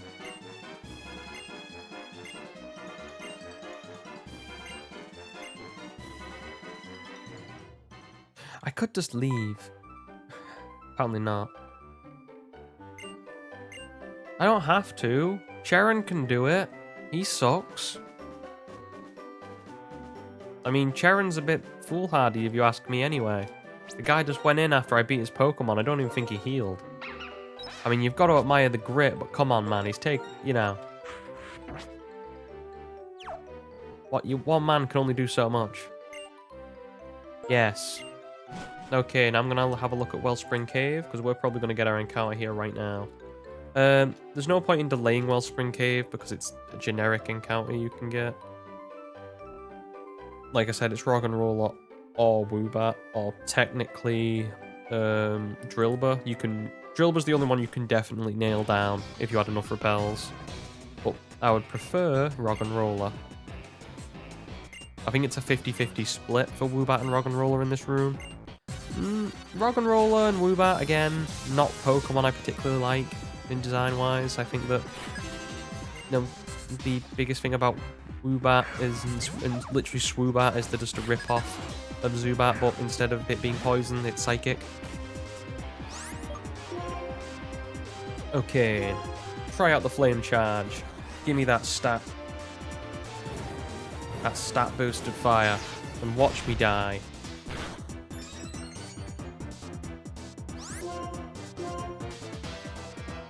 The good thing is, those extra levels probably did us a good service.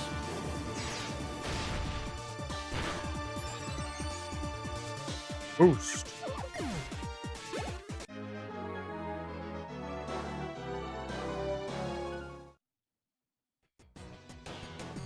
The thing is about Roggenrola, getting it at this point, it's really good. Getting Woobat is not as good, unfortunately.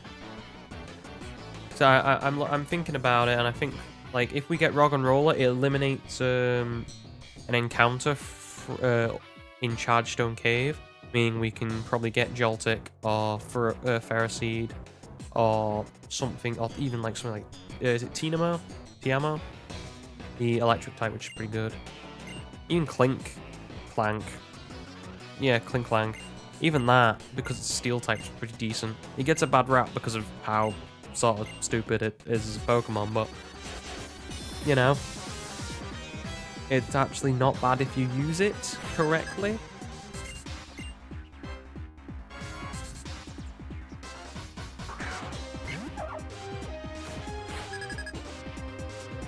But yeah, obviously I'm hoping we get Joltik. Bug Electric type's really nice. Because it does decently on a couple of a couple of Elite Four battles. It's a bit of a shame where you get it being Skylar's, where you get hit for neutral for obvious reasons.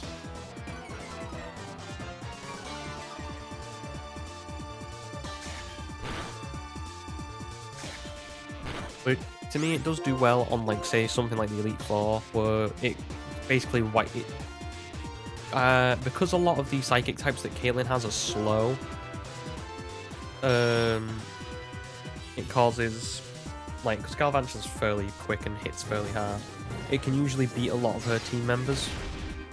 And then I'm pretty sure it does a similar thing to Grimsley, apart from probably Bisharp. Because obviously Bisharp's stealing. But yeah, I love Galvantula. I hope we get it. It's just a cool looking Pokemon in my opinion. Hi Shogsy, how we doing?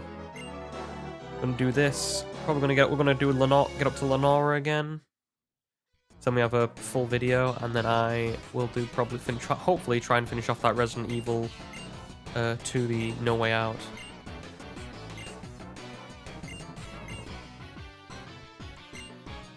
But be aware of how this Pokemon suffers from being used by people. Someday, open your eyes to your own complicity.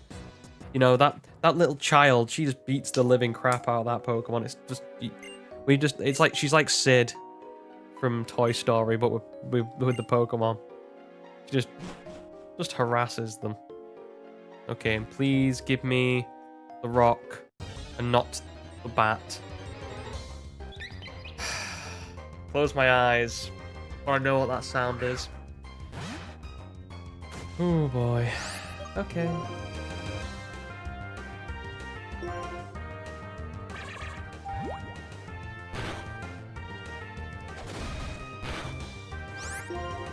That makes that makes Charged Stone Cave suck.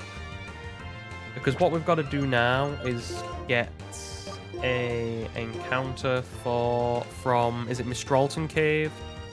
Wherever Cabalion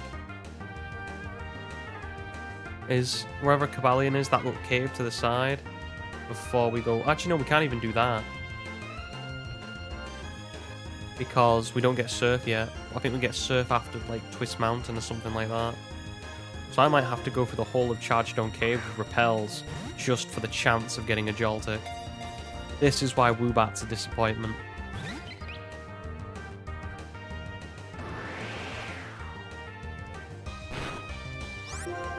You're a discount bat you're a discount bat, and you've irked me.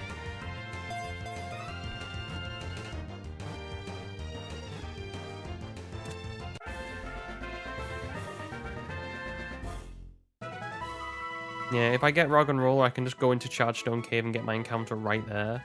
Otherwise, there's a bit of an issue. What do I call you that's not insulting? I'm trying to be nice.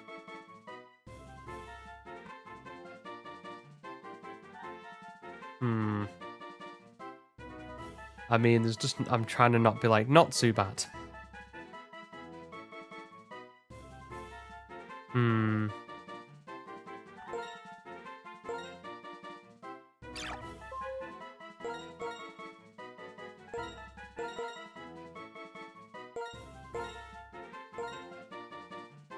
Am I uncreative? Yes.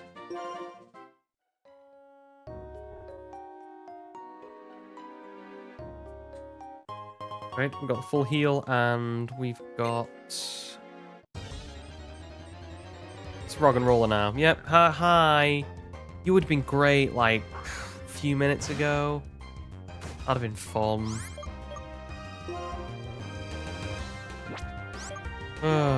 Brilliant.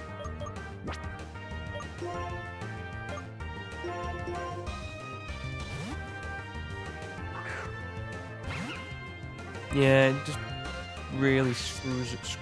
It really does screw up my my encounters because I'm like, I could get a better. Like, say if I get Rog and Roller, I can sort of like my Chargestone Cave encounter really well, which means I can get Woobat and Twist Mountain, which sorts out some other issues. Then I can maybe get something like a Fracture in Mistralton. Because of this, we can't have nice things. So now I've got to work around getting a Bulldor first, which, because there's not that many caves in this game, I have to find somewhere else.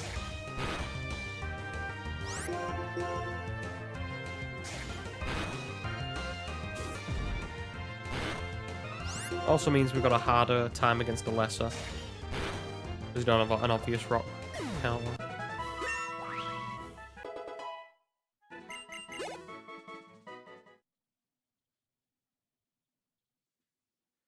Let that go through. While I look up Woobat's moveset, because I definitely remember it.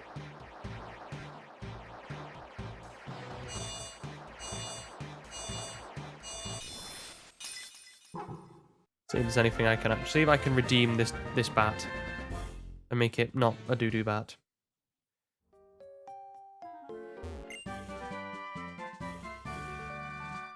So I've never really used a Swoobat, because I just don't like it. Go on, Rog and Roller again. Do it. Yeah, of course you did. You mock me, sir. You mock me too much.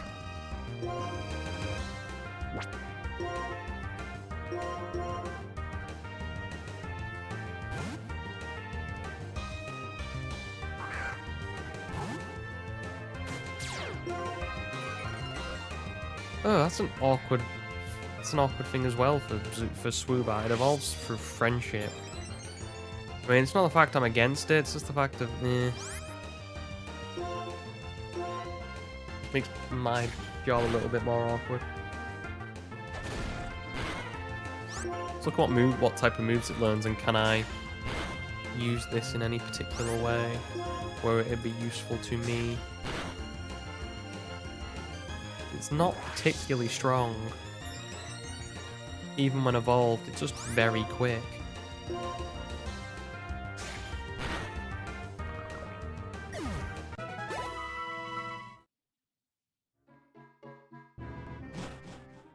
Oh, I've got a sneeze coming on again. Breathe through it. You'll be okay. Whew.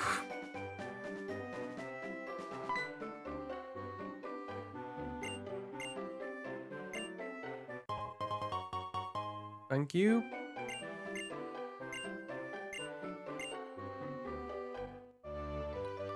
I will probably use one of these in my time. But the thing is, do I go with this or do I try and use something like Unpheasant?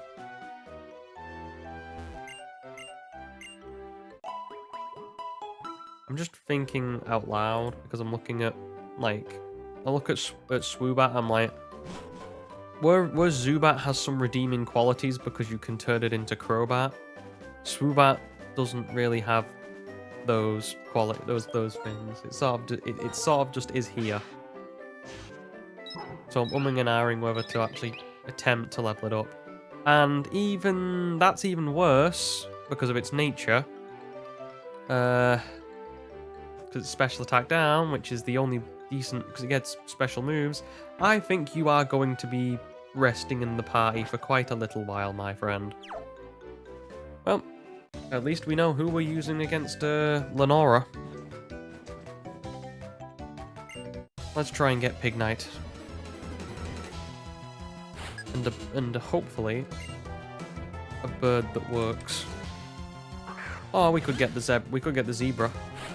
I'm not against getting the zebra. I'd prefer the bird because it means we have a chance of getting something like Petalil. And a better chance of getting Lilligant. So you do have Shockwave early on. Okay, that's good to know.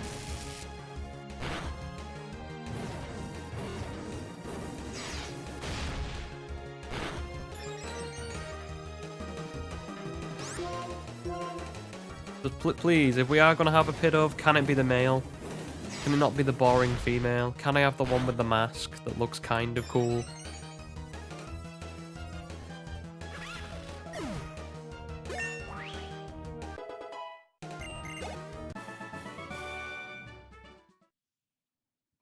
Oh, is Pignite level 18?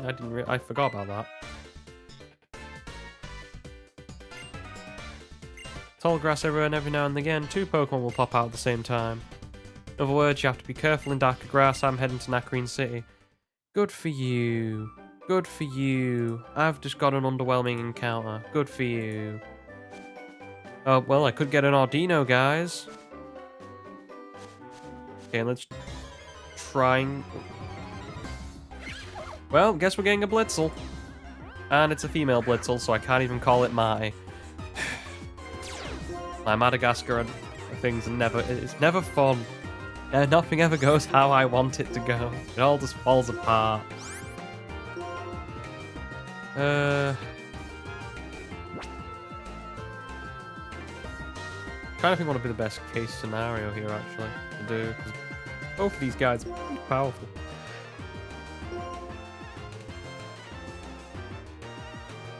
Let's go with a reserved approach.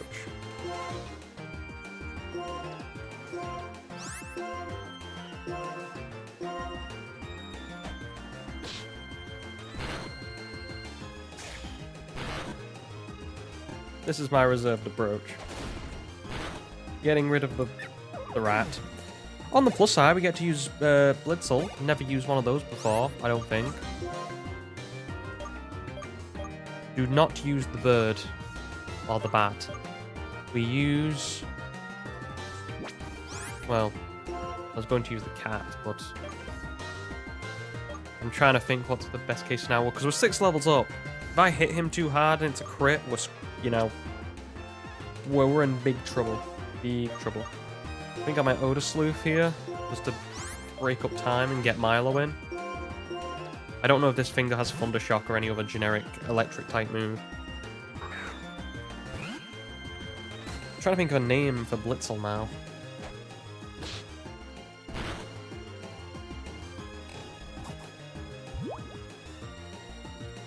I mean, we still have to get the damn thing, but, you know, it's possible. Odor Sleuth again. This is why we need those moves. They're great.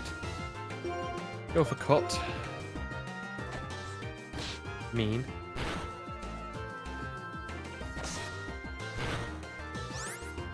I could just start chucking balls. Like, we have the capabilities. You know what?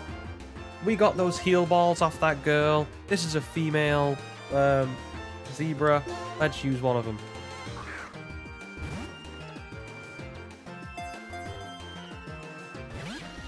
Great.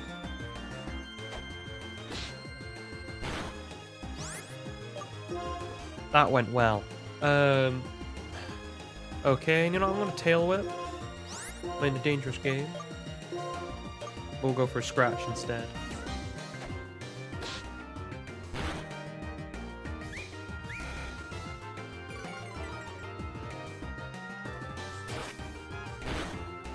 Ooh, he's in the yellow.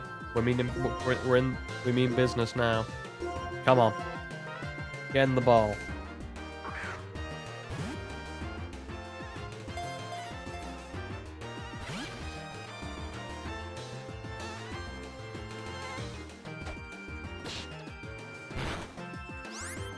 Come on. Get in the ball. We know you want to. It's only a matter of time before you potentially do go in the ball. It's just, we know, we're gonna have to play it the long way around. Which is, it's not fun playing the long game. Odor Sleuth. And then, just looking what we have here to use. So I might use Growl, just to stop him hitting us a little bit too hard. I panicked then, I thought I ran. I hate when, like, wild double battles, because I forget all the time. So obviously one of my rules is I can't run. So it's one of those. Well, those heal balls were useful. Thank you, lady.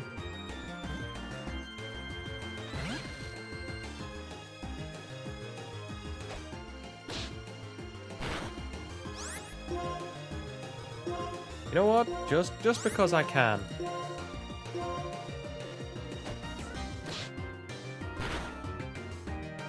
I don't like how much damage you do. And we're waiting this out. So, you know, get ready, sir. Just you wait, he's gonna crit me eventually.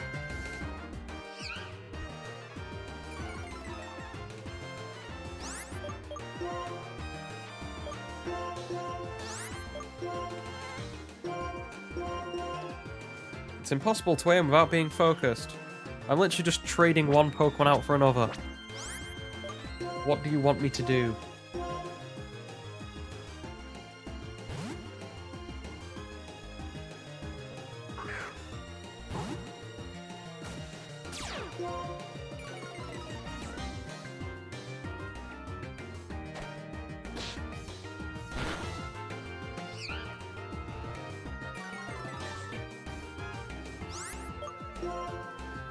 Right. Pokeball. Please get in the ball, Blitzel.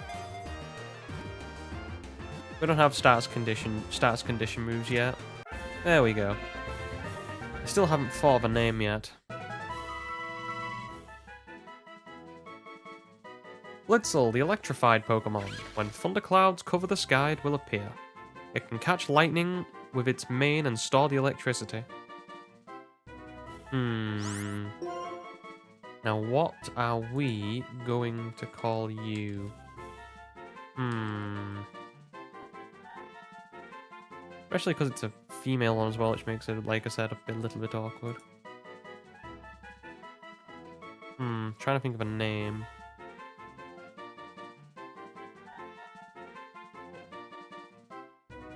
Like, just like trying to think of a female name. You know what?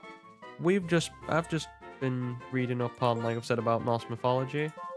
Let's go with... I'm hoping I'm spelling this right. Otherwise, I'm gonna look like a complete asshole. Let's go with Frood. Which is... I'm not going to try. I'm going to try. That's how it sort of... That's how it sounds. But the way it's spelt in Norse is very... It looks very weird. So I'm doing a bit of phonetic spelling.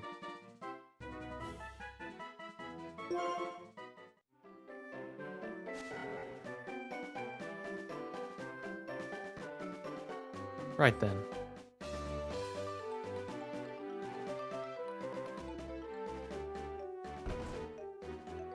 On the plus side, do we train up Blitzel? What does Blitzel actually, without trying to be insulting, what does Blitzel help us with? I mean, I guess a lot of water trainers. And it probably does well against Skylar if we keep it that alive. Oh, it's got an item. Please have a decent nature. That is a very good nature.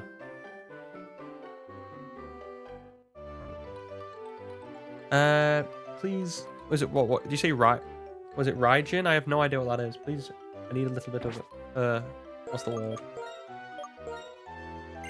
I need a little bit of knowledge dropped on me about what that means and who that is. Like I said, hey, you know I'm a sucker. I've let it be known that I'm openly a sucker for some Norse mythology. Like I said, I'm not religious. Or like Ra-Ijin. I apologize.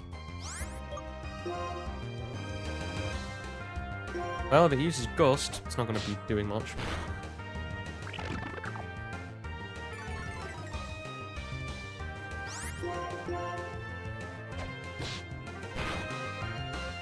Yeah, I'm not particularly a religious person. So, but if I was going to believe in a god, it probably, or if I was going to pick up a religion or anything to believe in, I probably would pick the one that starts and ends with Thor hitting, or a giant bearded man that's got a hammer infused with the power of thunder, hitting a giant snake that surrounds the world so hard that it goes back in time. I mean, I have no idea how that didn't take off in other, you know, as an otherworld religion. It galls me. You know, Jesus healed the sick. You know, and split. You know, and you know, healed a lot of people. And then you've got like all the. Hang on, I'm pretty sure there's an item here. My memory. Yeah, there we go. My memory sparked. Yeah. You don't see other religions being badasses like old mythology. I kind of like old mythology, but they're all just like jacked up and absolute nutters. I mean, apart from, you know, there is the downside of, in a lot of, you know, the pantheons, be it Norse or Greek, I guess there is a lot of incest. That is a problem. That's something I can't get behind. But you know, swings and roundabouts, I guess. You gotta take the rough with the smooth. Oh, I regret saying that.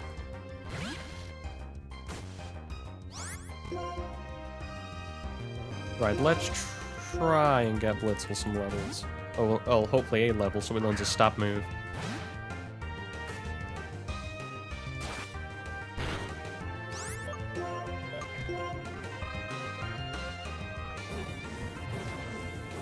Aye. Well, you know, you talk about keeping the family pure, and you know, if I remember correctly, Shoxy, you're German, and I think someone, I think someone had an opinion on that. Was he German? Well, I think he was Austrian, but he definitely did something in Germany that was along those lines.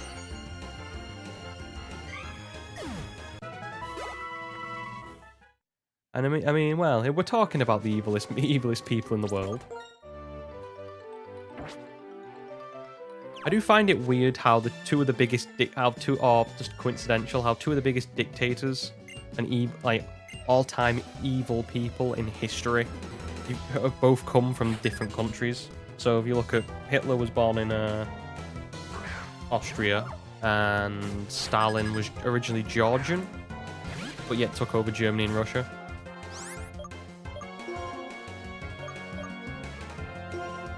Which is funny because you think of what they, you know, it's kind of funny when you think of what they were actually, especially with what, you know, they were prattling on and what they espouted to be, you know, wanting, you know, Hitler wanting German people or the best for the Germans, despite technically not being German.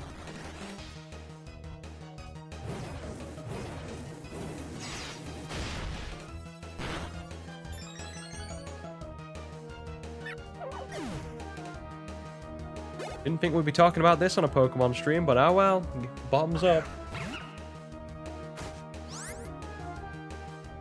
It's history time.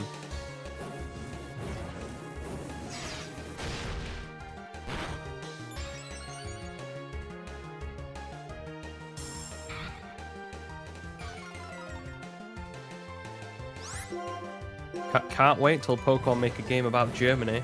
All the fun times that's going to be. I mean, they're running out of places in Europe as well. They've gone through like technically Spain and Portugal, gone through England, gone to France. I mean, you know, technically Germany is the next one on the chopping block. No pun intended with chop being actually in there.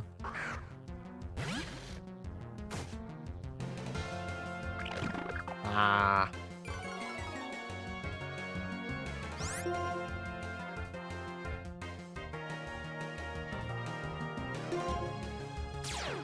Oh yeah, I forgot it has big pecs. Oh, is this? Are you talking about like? Are these the people are protesting? Is this like the farmers? I don't know much about how the farmers in Germany. I've more kept up to date with like the farmers in the Netherlands, because that was funny when they were the farmers. If you don't know, the farmers in the Netherlands, they got they were protesting I think it was some laws over like it was either selling land or reducing the powers that farmers reducing the powers that farmers had. I'm not, you know, the details were sparse.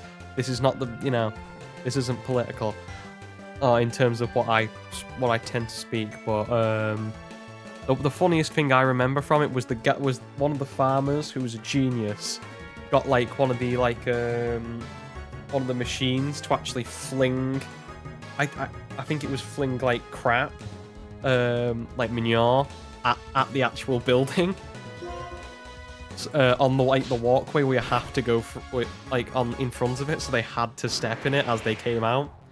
Which, you know, as far as protesting goes, that's actually pretty ingenious, because technically he's not doing anything wrong.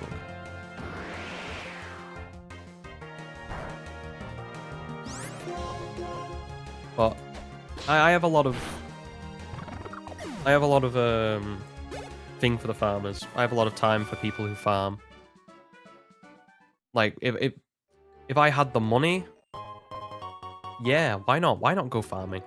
But the problem is, oh, pardon me. The problem is the fact that the cost to actually farm and, you know, do those things, even if it depends on what type of farming you do, but it's all getting more and more expensive, and the farmers just can't seem to keep up with the expenditures of how much everything costs. And when you know, farmers, agriculture is the backbone of any country. So if you lose the farmers, you sort of lose a hell of a lot in terms of your money coming in, money being generated. And the farmers work hard. Being a farmer is a very hard job.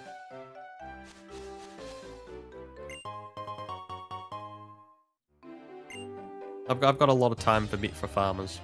Like I said, I wouldn't mind being a farmer in when I'm older and have money. And you know, even now,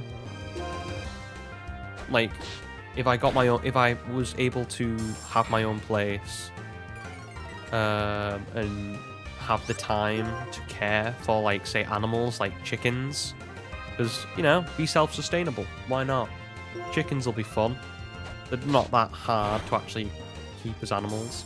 Not having them roaming around the house or anything. They've been like the back garden, the coop I built. With like the proper, like, you know, like the fencing around it and everything. But, you know, I won't mind doing that. Having a few chickens, maybe in a push a goat, because I'd like to see like goat's cheese is kind of nice. But that's just, you know, there's a bit of small. I like the small amount of. I like being able. I like stuff like that. Farming, I have a thing for.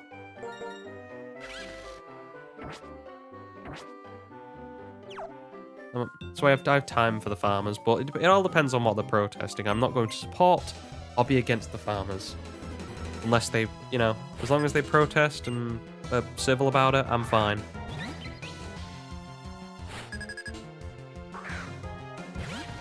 It's when it gets into, like, the rioting and just being a nuisance to other people. And when I mean a nuisance to other people, I mean like the ones who I don't know if you saw this in Britain, I don't know if it's happened in other countries, but what really gets up my ass is, you know, the climate protesters who like stick themselves like to like different to roads and block the roads. And it really gets, I understand what they're trying to do, but it really gets up my ass because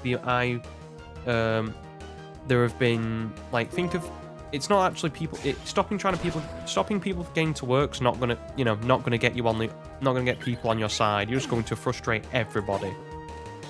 And most of all, you could stop emergency vehicles, which is more frustrating. Say like an ambulance or a fireman, or like a fire engine, or, you know, you're not only are you stopping people from getting to work, which is a general nuisance to people. Most, you know, some are. You're blocking emergency vehicles which could save lives. That's the one that really upsets me when it comes to that. Because I understand what you think you're trying to do is or what you're trying to do is for a noble cause. But, you know, when you're affecting other people around you in a much negative way, you're not going to get people on your side. You're not reflecting on the message that you guys want to push in a really good light. All you're really doing is being a nuisance to people, and surprisingly that doesn't change minds.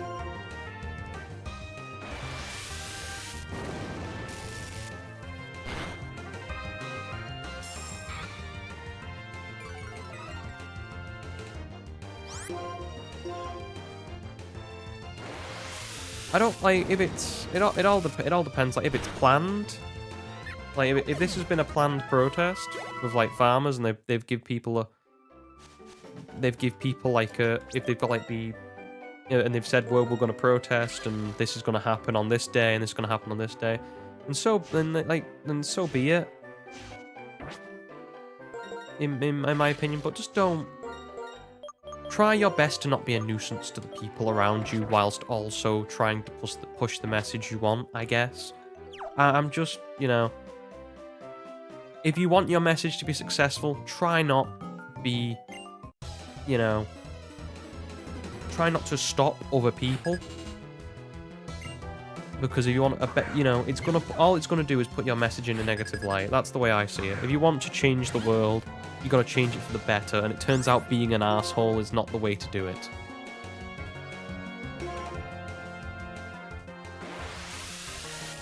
That's not saying that sometimes being an asshole is needed.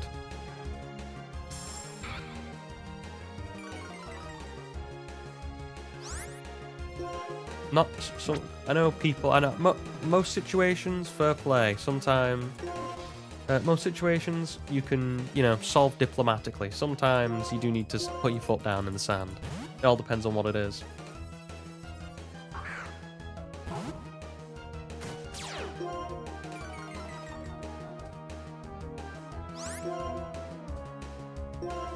When it comes to protesting, you know, be civil, be peaceful.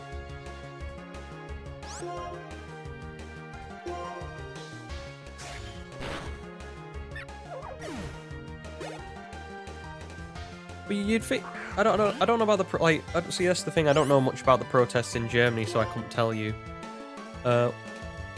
Is this thing been planned out for months, or has this thing been like a thing that's just immediately happened and it, you know, the government's basically just thrown up its hands and gone, we're not going to actually help the public in any way, despite we know there's a protest that's gonna happen. Because usually, and this is, to be fair, a thing of what I don't give our government many credits. Believe me, I really do dislike them, and I don't just mean the party in power. I mean generally all of them.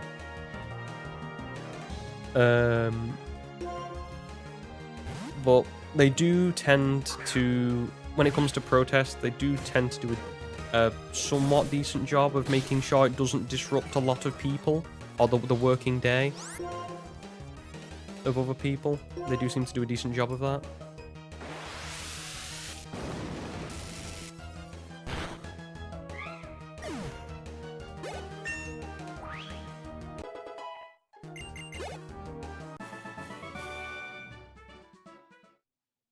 Well, I know nothing of German politics.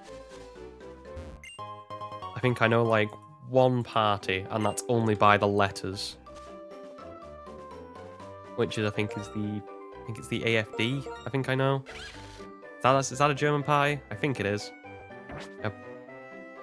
I've just shown myself up of my lack of knowledge on non-German politics. Oh no, whatever will I do? Okay, and one more trainer.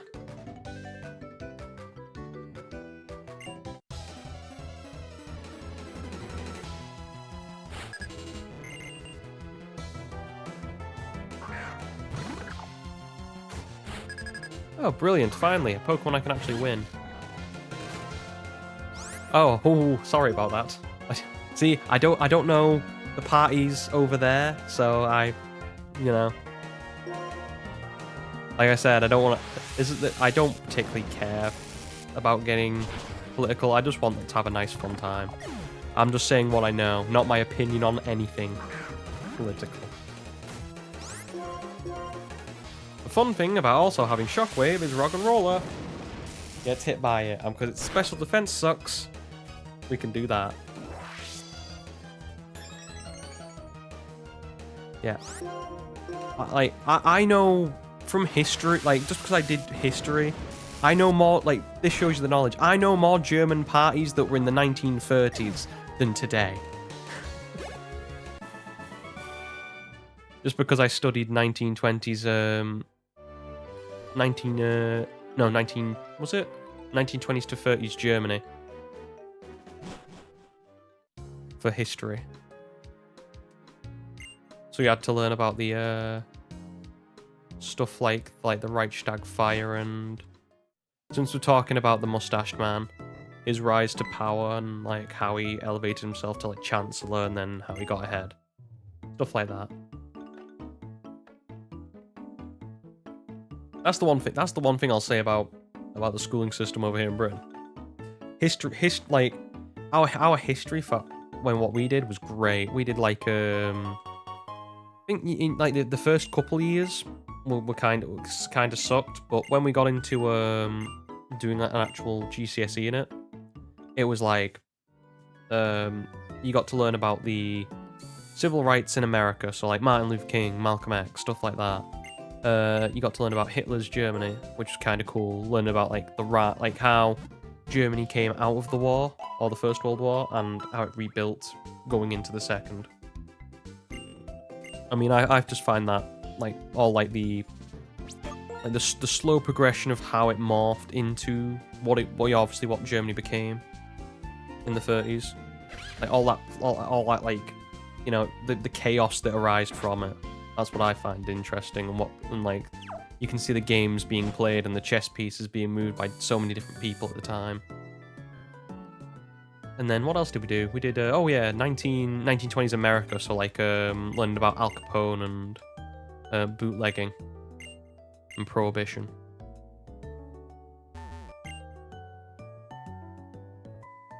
Which are pretty cool.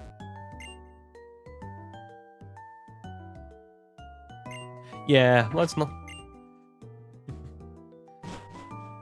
Yeah, we'll just sweep all that under the carpet when it comes to.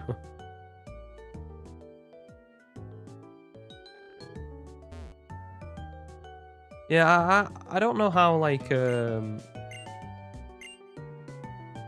Now, I'm just a big lover of history, regardless. Like, I really want to dig into, and like, when it comes to either, like, old battles, so, like, or empires, like the Roman Empire. Like, I'd love to learn about the fall of the Roman Empire, Caesar, and all that stuff.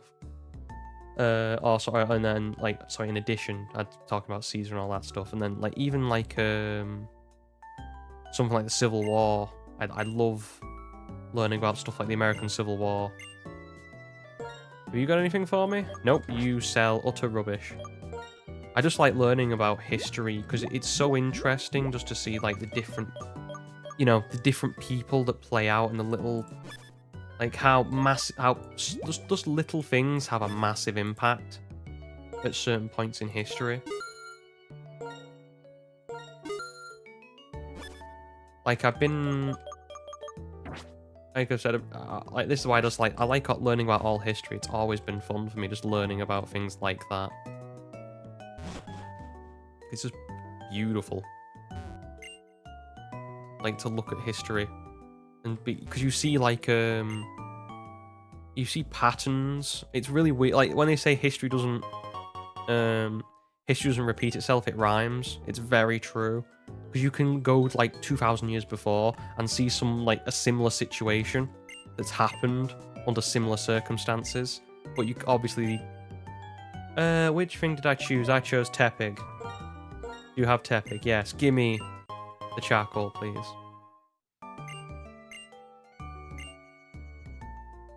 But yeah, I love learning about, like, battles and characters. Like, I love the minute when I was talking about like the Romans and who they fought. Like, I love learning about, like, the leader of Carthage, Hannibal, like the actual, like, tactical leader, almost general. That's the word I was looking for. Like, listening to, like, how he outfought his opponents. I find that just to be really cool. What are we doing anyway? We need to go into here. I'm just getting all the hidden items we can get here, which I believe.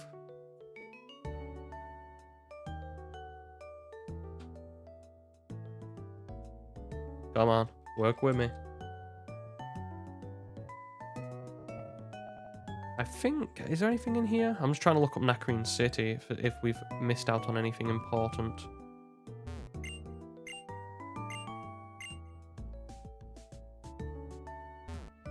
Because I know where all the hidden items are, but I can't really think of anything else again. But yeah, I'll try my best to stay out of to try and not talk about politics. Although it is somewhat interesting. And like I said, when it comes to history, a lot of politics and history tend to be very much intertwined, because one drives the other. Like, a lot of events happen because of, unfortunately, politics. And the different politics of people.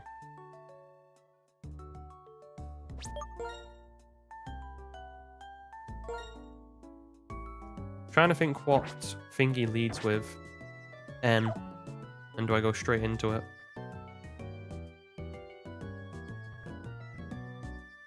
I think we do.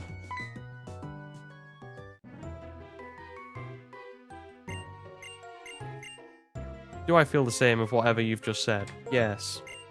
They're my friends, and I should test to see if you can see the future too. Do I?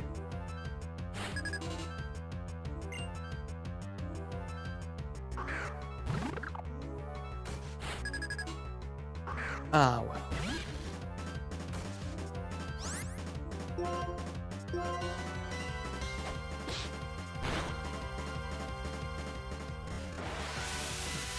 The only problem with history, though, or learning about history, is you have to... There's a lot of... You have to take, you know, a pinch of salt with, depending on who you read. Really? Alright. Fair enough. That's a crappy quick attack.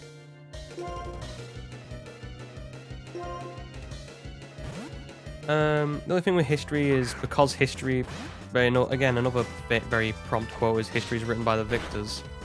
Is you have to take most things that the people write down, that they say, with a pinch of salt. It's always going to be from their perspective. Like, modern history's interesting because because there's more information. You get a lot more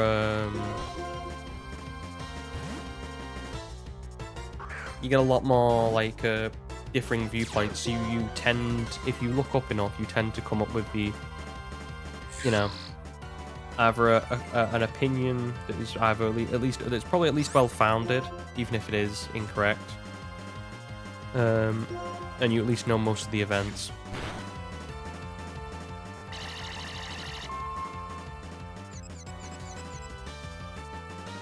Like I say, there's a lot of I don't want to switch into Fruit. I shouldn't have pushed Fruit as hard as I did. Right. I'm not going to gamble, so I'm probably gonna try and put in the Doobat, because you're fodder.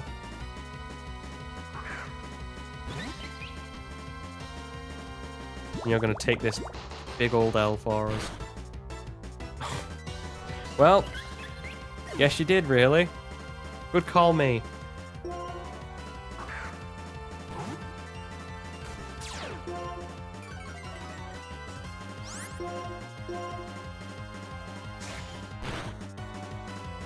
Thank you for avoiding that 55.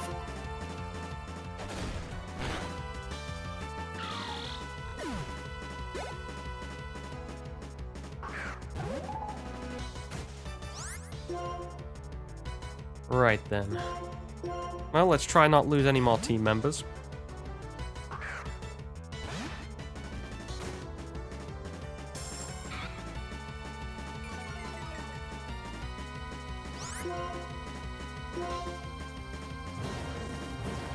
He says he's about to get crit.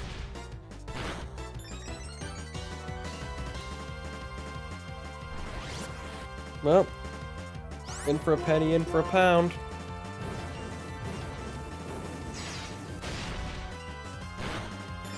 What's the odds that this thing has counter, right?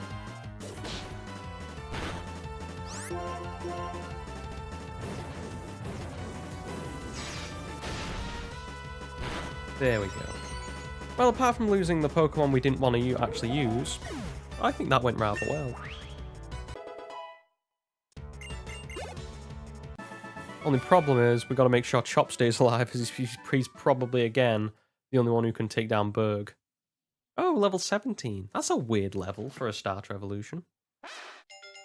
Probably should have put the charcoal on him as well, in retrospect.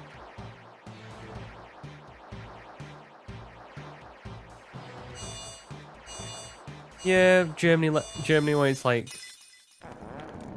I don't know about sweeping your history under the carpet, though. I think you have to, unfortunately... You have to sort of... unfortunately, you sort of have to just go... We did do a lot of stupid things in the past, but... I think the British actually do this quite well, where they'll have a monument to something that we're either ashamed of, or we don't, you know, is particularly well reflected. But we have it there as to remind us of how bad we have been, and reminding us to do better.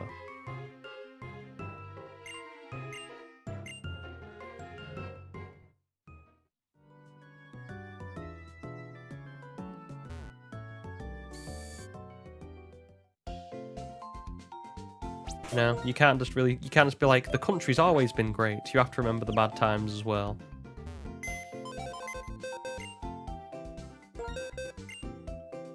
Right, we've got to move Doo-Doo Bat.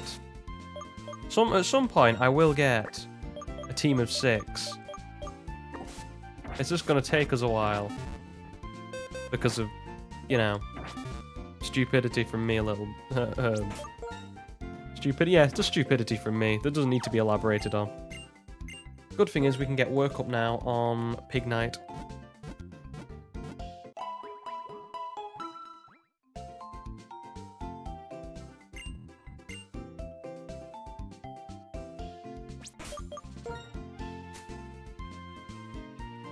Okay, and not that we'll probably will we use it? I hope so. Should also sell that for revive because we're not going to be using it anytime soon. Oh yeah, work up as well. You utter moron! You just talked about it. Nope, that is cut. Eventually we'll get there. There we go. Get rid of Tail Whip. And now we have a beast of a Pokemon. Right, now let's beat all these gym trainers.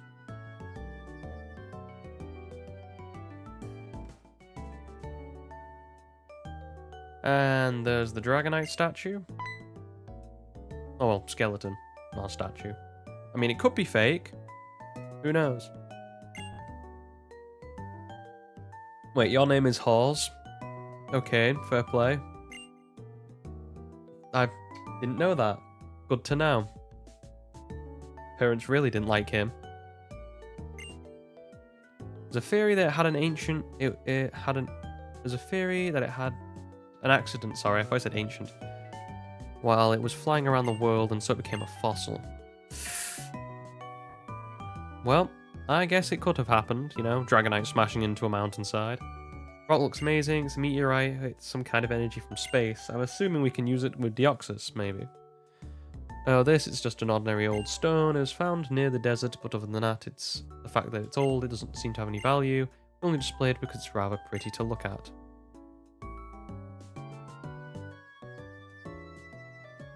And then the gym is just beyond here. They must have very good reinforced walls, you know. I mean, you think about how much damage that Pokemon battle could have caused. You've got a lot of artifacts here. We could be, you know, accidentally ruining Pokemon culture that's been here for thousands of years. I hope you've got like at least some padding, you know, to stop like the reverberations.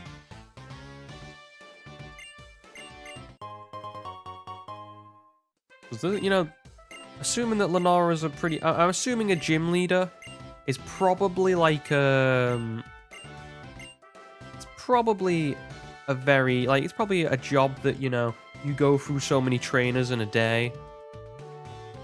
Like I imagine like if we're going to talk about the logistics of being a gym leader, you're probably gonna be, you know, rocking about, you know, it's probably like an appointment list. You have to, in all reality, there's 8 badges, there's 8 gyms that we know of at this point in time. So, you know, and every trainer in that region's gonna want to get those 8 badges. So they must like be booking them in. It must be like, you know, like, I don't know, like like trying to get your driving test done. Like you book it in months ahead of time and you come in. I know for this work we just roll up like nothing's happened. But like in real life, I can imagine a gym leader being like, yep, okay, and we've got this booked in for this hour, we got this booked in for this hour. I'm gonna heal my boys up and we're gonna go.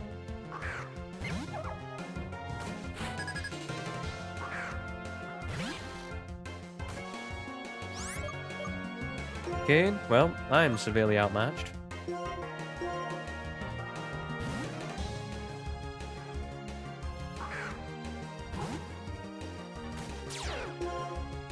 Right, remember Vital Spirit. You do not have it anymore. You have Intimidate, therefore Chesto Berry is an acceptable use here. Get it through your skull. Okay.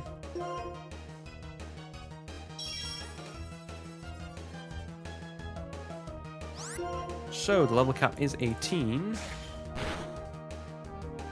We just need to somehow put it all together. Come on, flinch again. Ah, you disappointment.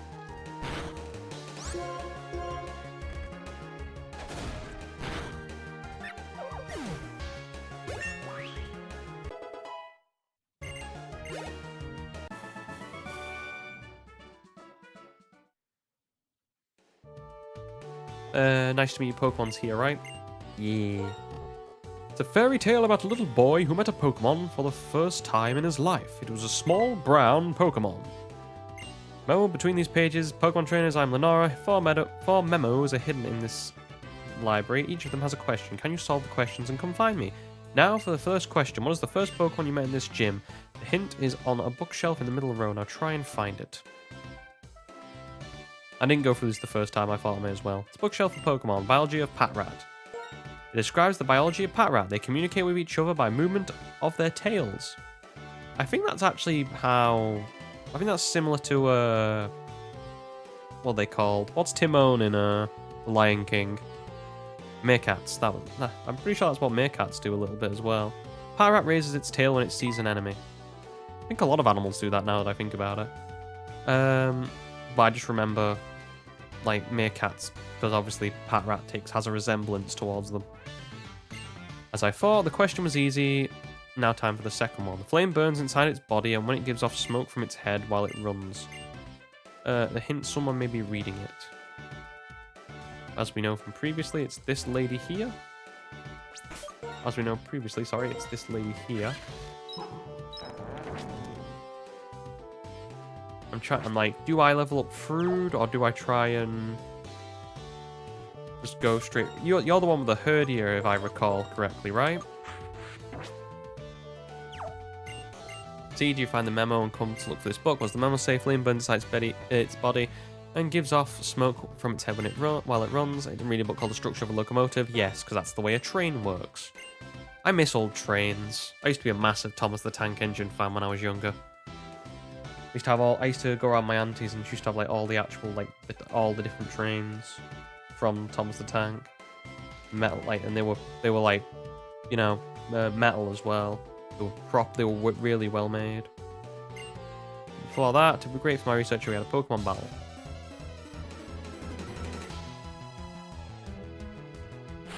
No, I should have done. I should have gone into Herdier first and then gone into Pignite. I miss old steam trains. Oh, this one doesn't have a Intimidate, I guess. Does anyone else see that little graphical thing with Herdier there? Or is that just me on my end? It's like a line that's just to the left of Herdier's head. I can't tell if that's on your recording or not. It's like a really faint line. It might just be like a line on my screen. Please tell me you're starting this off with the high fives. I went to a 4. Disappointment.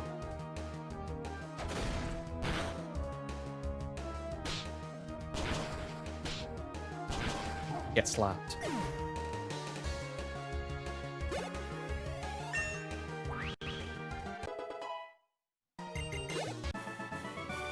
Never known anyone so powerful. My head is empty compared to yours.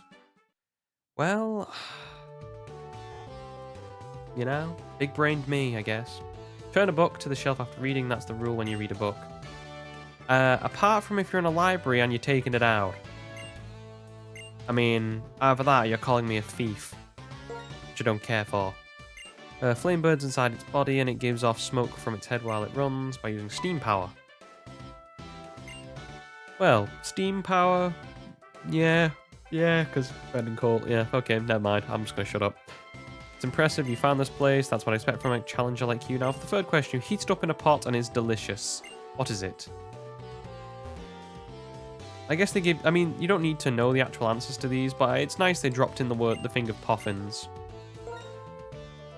Describes delicious sweets made by heating berries in a pot. Sweets called poffins made from berries in a faraway Sinnoh region, and Pokemon love them.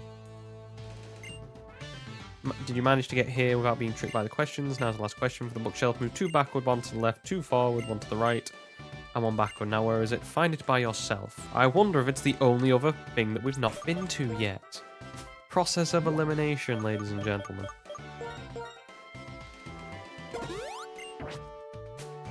Now, I believe this one is a Patrat, or is it Lillipup? I can never remember.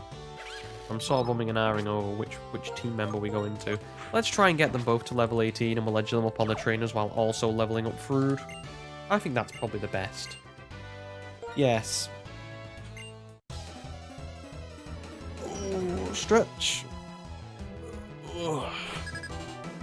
So if I do sit in this chair long enough, my spine's gonna it's gonna contort. I'll look like, I don't know, like Igor out of Dr. Frankenstein with a hunchback.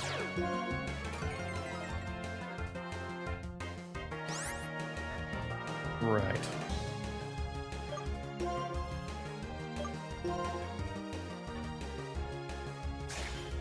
Let's hope we can chain together some flinches. Attaboy.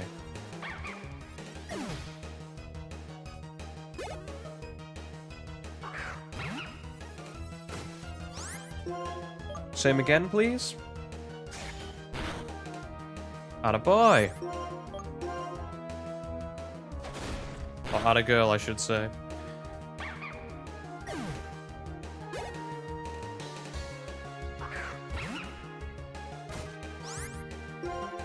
And can we go for the freebie?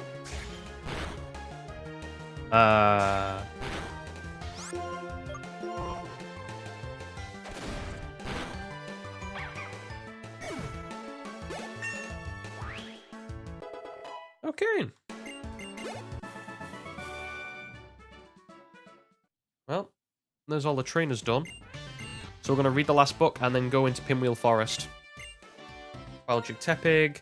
I have a Tepig. I know the... Oh, I did have a Tepig. I know the biology of it. Flame burns inside its body and gives off flame from its nostrils. Well, when it's not well, it can give off only smoke. Smell between the pages. Managed to get here. Well done. You seem to have the wisdom as well as the strength. I look forward to our battle, Lenora. I do feel like later gym badges did or later gym battles and gym puzzles did a very good job of, again, showing personality and the role of the gym leader. I know I keep saying it, but the fact that they made like the gym leader also having a job to actually do so, like Lenora's a curator and an archaeologist. Sile and Chili and Cress are restaurant owners or chefs. I guess both. You know, Berg's an artist, Alessa's a model. Clay is a miner, technically.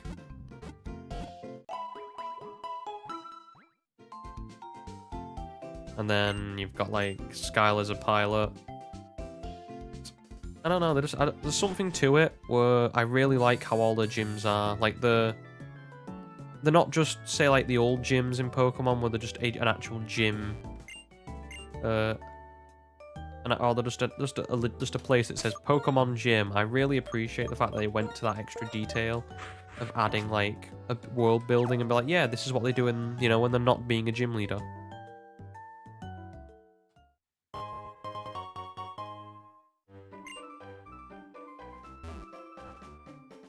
Who knows? I don't know if I don't know if how much you would earn being a gym leader. Is it a thing for prestige, or is it just a more of just a generic thing?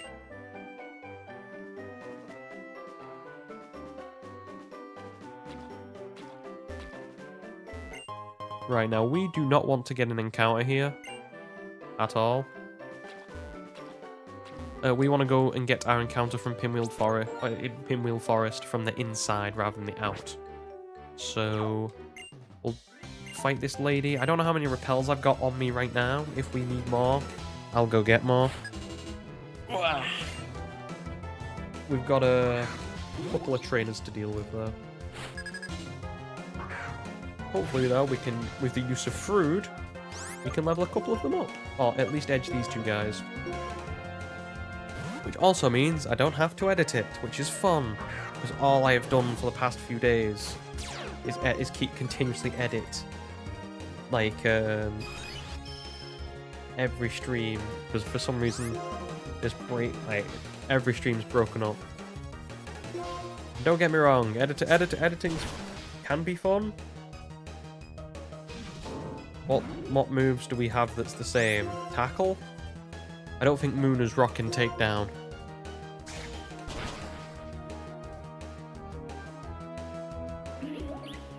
Why Moona anyway?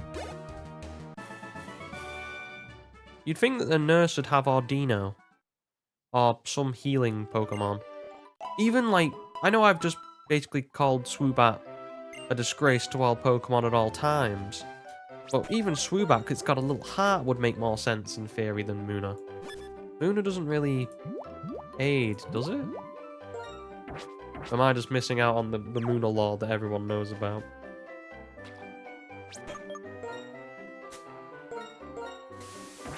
Now remember, kids, repels only go up to the level your first Pokemon in the party is. So always switch out appropriately.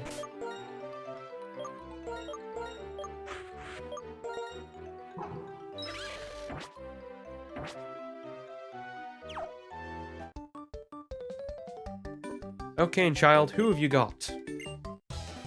Well, what Pokemon are training? I would have a team of 6 now, little girl, apart from 2 of them are dead.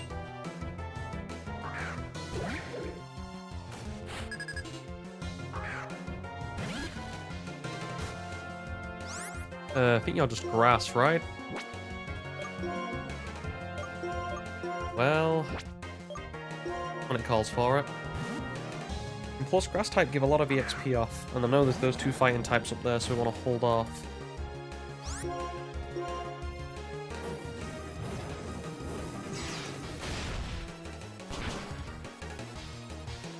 You tell him.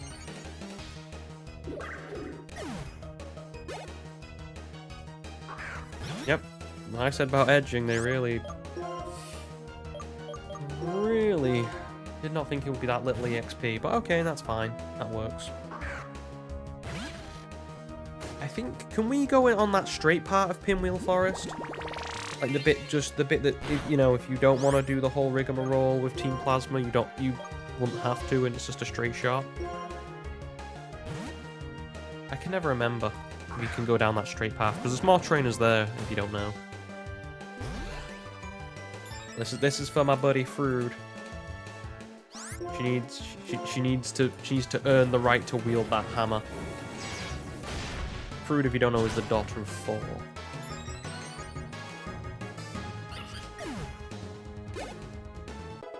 I always love the weirdness of how the Norse names sound, because they don't obviously we obviously just we speak more phonetically when we speak about like another language. So we say how things look in terms of text. So like Thor, but actually it's pronounced Tor. That's why I said about Frood. I'm going off how it's how it looks like it's said rather than probably how it's pronounced.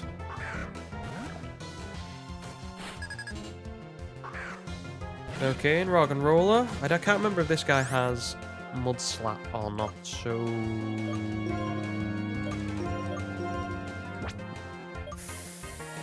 I'm gonna bounce and put in Chop, and you're gonna feel it. Ooh, it's gonna be -10 next week. Well, this is always the thing when people. I always get a little tickle because people they always get disappointed when there's not snow in December, and I'm like, it is, you know, the first month in winter. We've got 2 more months. Potentially, it is going to snow. It's just going to snow later on.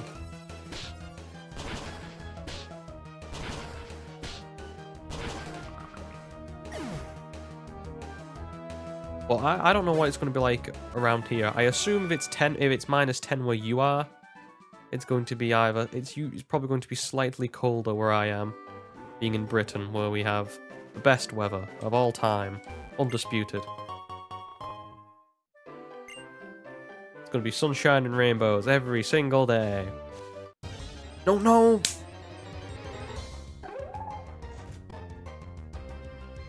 Didn't switch out, idiot.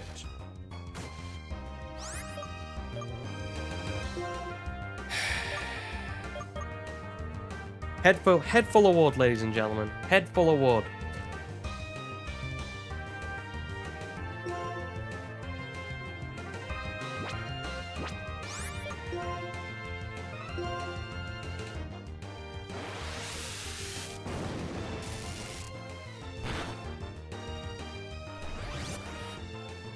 Well, we just lost probably a really good encounter. That's why I'm angry at myself. Because that was that could have been a Petalil, that could have been a Pidove, which gets us a lot more encounters. And now we've got Timber, who I'm probably not going to use because I've already got Pignite. And I could have got later on, potentially. Great, this just dandy.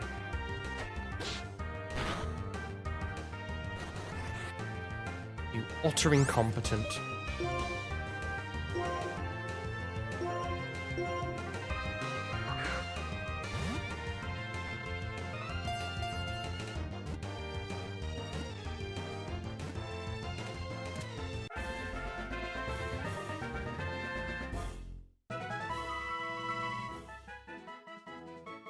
Muscular Pokemon. These Pokemon can appear at a building site and help out with construction. They always carry squared logs.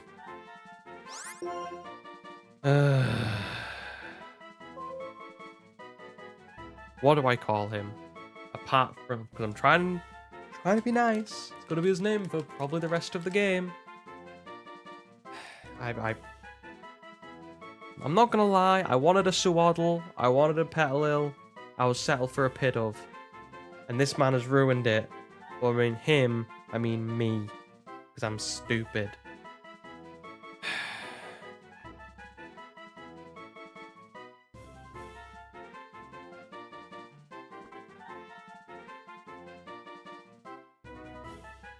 I don't know what I'm going to call him though. I just don't particularly care for Timber. Like, again, Timber, not a Pokemon I'm really fond of in terms of design. Because I just think it's Machop, but not as cool. Great, you're a builder. What am I going to call you? No idea. At all. I could name you Bob. That is probably what we're going with. Because I genuinely cannot be bothered to give you a proper name. Because I am that mad at myself. For... Oh, even better. Even better. Just a crappy nature just dropped right on my plate. Absolutely fantastic.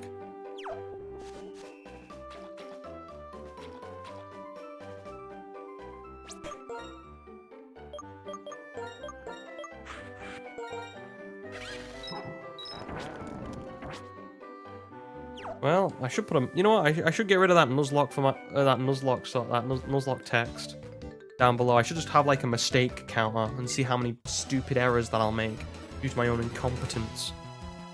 Keep it as a ongoing score.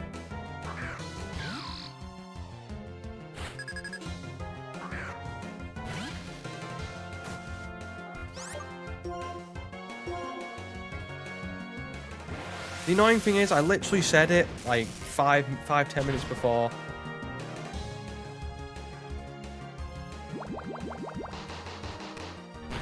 So I don't have an excuse. And say, like, I wasn't thinking, I was too I was too zoned in. I literally said, beforehand, like, don't do this. Always put your member at the first... as your first party member.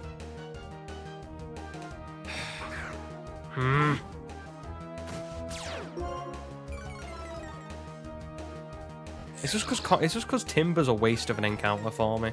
That's the only reason I'm annoyed. It doesn't help me at all at any point. It might help me with it might help me if Pignite dies. It'll help me if it might help me on something like clay, because it can hit Excadrill for a little bit. But I could have got it elsewhere, and that's what annoys me. I've essentially just shot myself in the foot.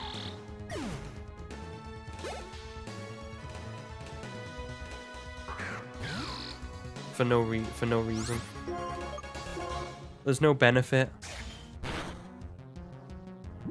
We're only going in. We're going in with Herdier and Pignite. I've already said this for the second gym.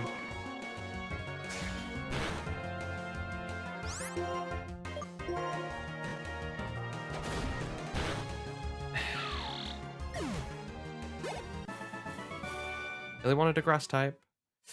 Guess we're gonna have to wait. You know my luck? We're gonna go into a desert resort eventually. I put money on I probably end up getting a Maractus out of one of the encounters just because I've said like, oh yeah, I really want a grass type. Stupid idiot. Like, that is just the worst. It's the worst mistake I've made so far. Like, that's worse than letting Thingy die. And letting Pat Rat die due to incompetence. Because losing Pat Rat doesn't actually affect me that much. This does. This has this has damage to the rest of the run. Losing a Pat Rat I can survive with. Having screwing up an encounter is when there's not many encounters in the game compared to other games. Yeah, that's where I get annoyed. Stupid idiot. Why couldn't it have been a level 13 one? Why can't I have just walked through the grass and then realized, and then been like, oh yeah, that's fine. Why?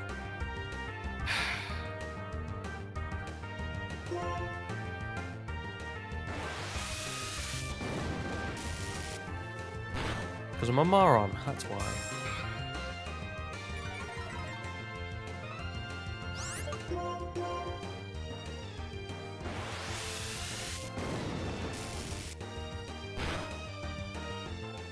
Gonna have to pray I get a. I think I can still get Pidove from like Route 5 or Route 16. Hopefully I get a Pidove there. I might not get Solosis, which is a shame. Hopefully I can still get Petalil or something like that from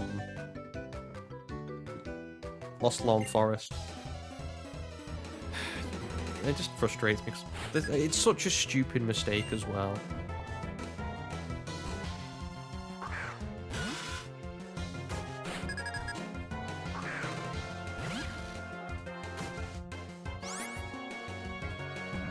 Right, Venipede.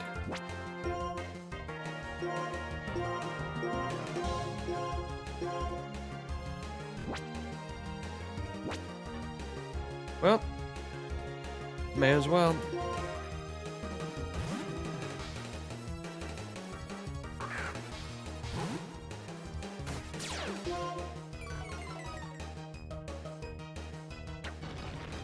Oh, cool. It's setting up a rollout. Brilliant. Fantastic.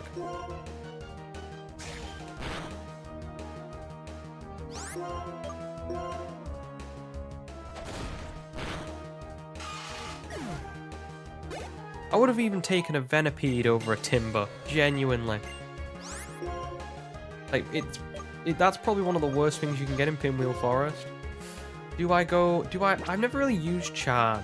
Is it that? I'm more of a Tail Whip type of guy than just boosting the next power of my electric move and going.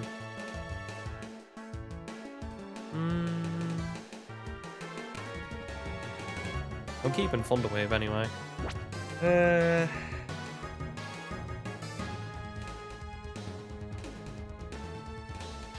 what I mean. Between Charge and Tail Whip, I'm pretty sure I'd rather keep Tail Whip.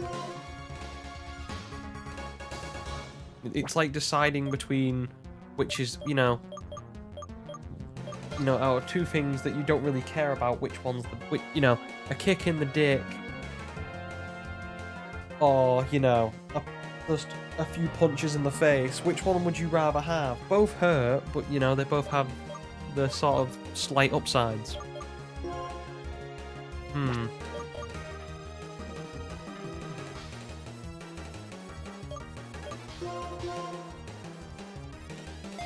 We're a physical attacker, or at least we're going to try to be when we get flame charge and other stuff. So try and look at it through that lens.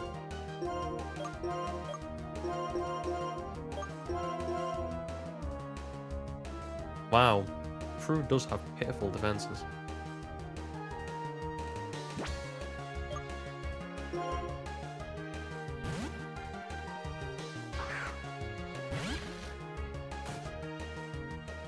Like, this would do a lot of damage, yeah, I was gonna say. Zeb Striker, oof.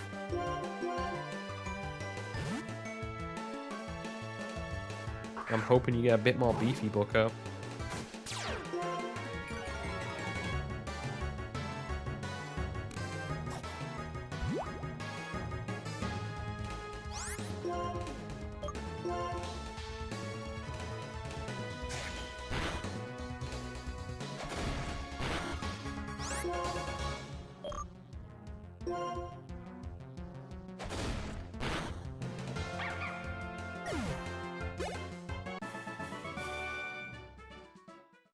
Okay.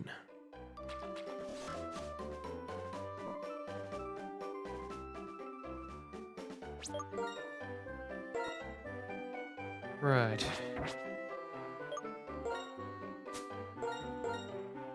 Just to flip that whole timber business has just really knocked the wind out my sails.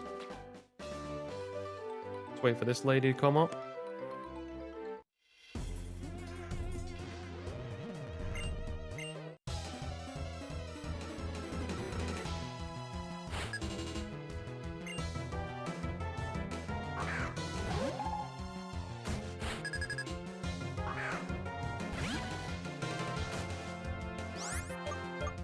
Right.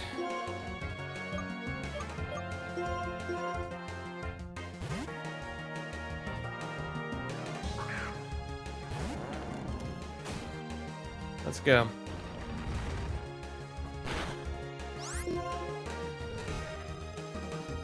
We go for a workup and then a flame charge? I mean, we can go for a workup and then a flame charge.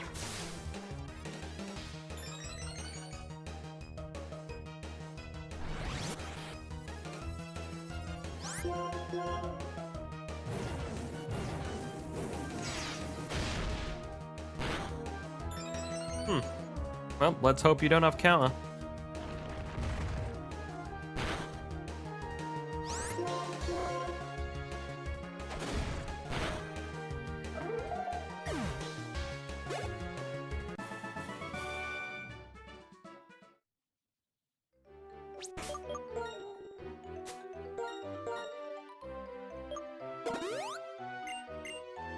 Huh. That was the last one, huh? Well, should have probably been paying more attention.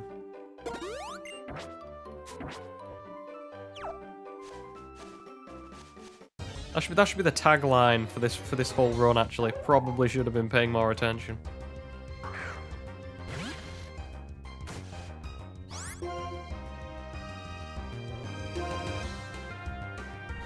Of course you did, because we can't have nice things.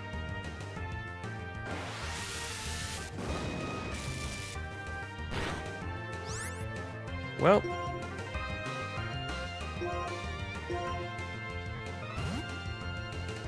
timber's probably got about. Well, we can work this out. We've got our own timber. Yeah, Bob, you're gonna be useful. And you've got about 47 health, so it's got about 45. That's probably about between half and a third. So we're probably looking about something around 20. So I mean about 40 difference. So if I work up once, probably gonna be okay.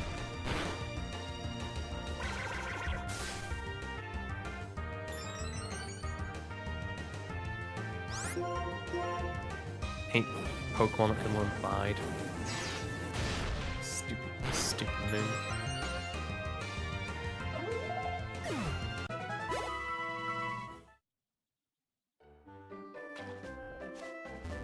One of these rocks have an item in it. I feel like one of them has an item in it.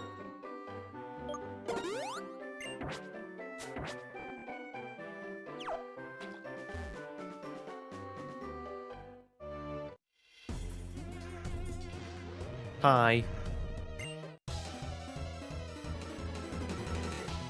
I'm unhappy, are you?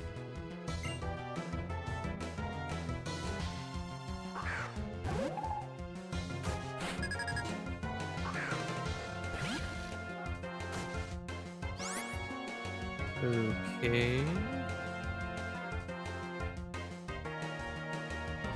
Thought about doing something else for a second, then I realised what I was doing.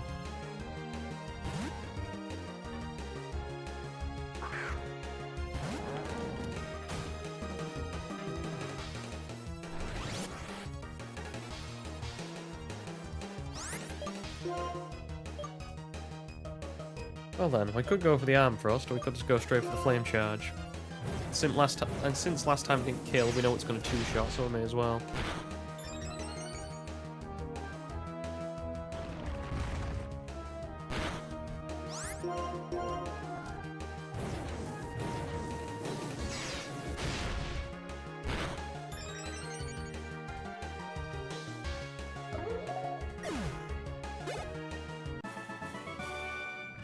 Cool. Can't remember, what do I actually do if I do the... Yeah, smash the rock. Cool. Can I get Timber to smash the rock?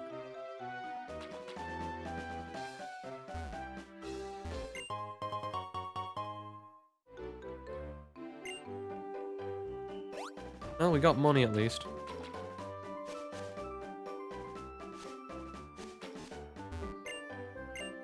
I just want... Didn't I just go through that whole thing without getting repelled? About repelling? And then... Okay, never mind. Out of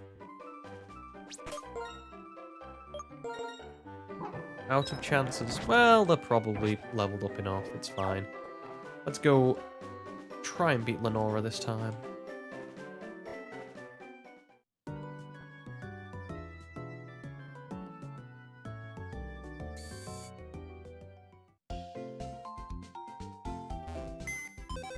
Much better. Yep. They're my failures. These are my future failures. And some of my current ones anyway, when we're talking about Bob.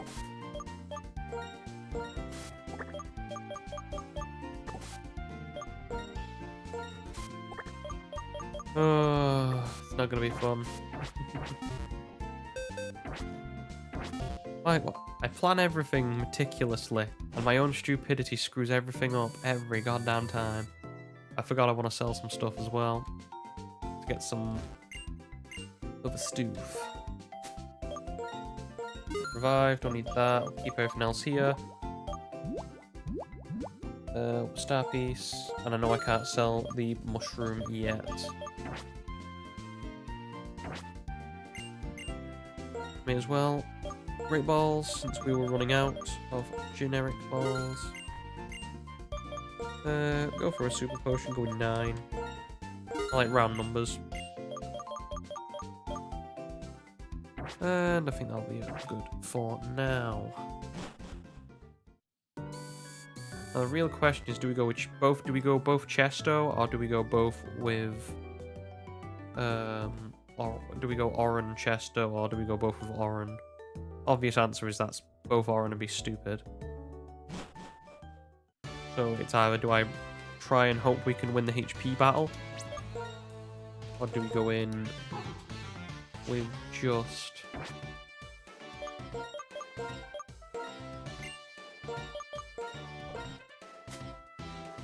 that? I think I know what I'm gonna do. It might be stupid. Well, it is stupid.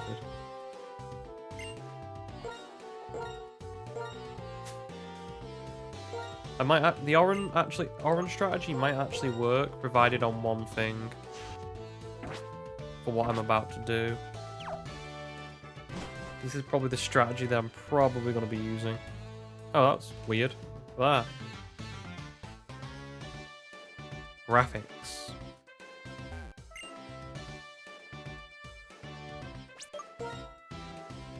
Right, we start off with Cookie, and we do...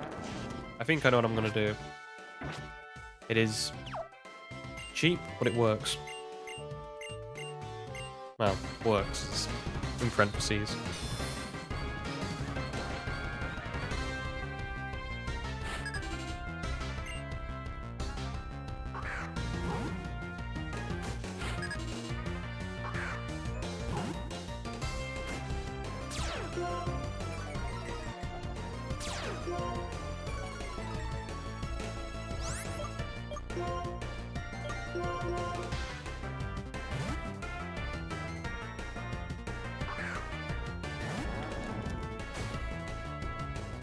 That's a great turn for us. Now, what are we doing? Well, times like this, it's best what we call just keep switching out. And a drop his attack. And then we set up on the, oh, that's the worst move we could have gone for.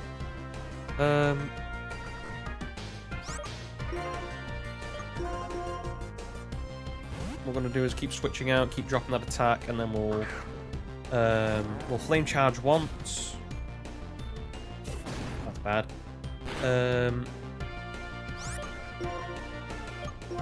We'll flame charge once, maybe potentially twice. Work up probably a couple times, and then arm thrust, just so we get ahead of the head of Watchog. Provided no crits happen, we'll be fine. That's what, 3 intimidates now?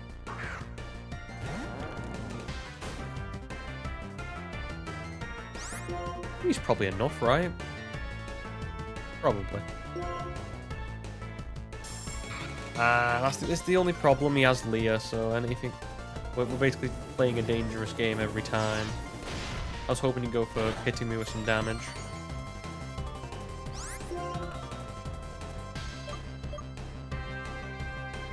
Maybe I can give him a potion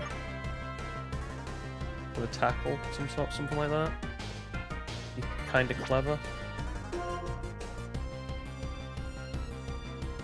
I don't know how many flame charges will outspeed Watchog. You see, so sort of just going off a guess.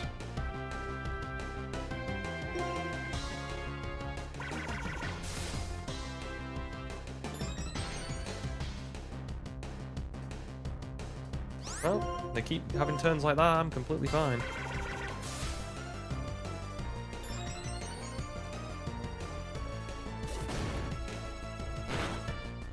I think 2 will be fine. 2's about what I need.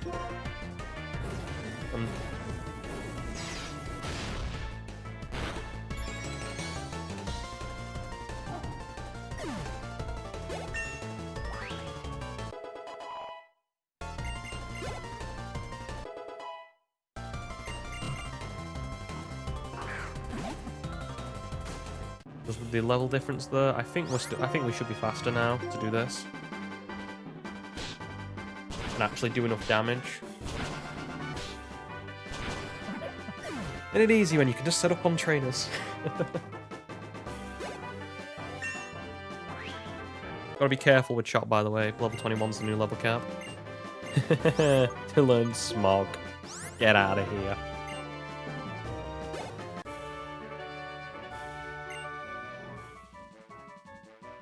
And with that, I'll take another badge.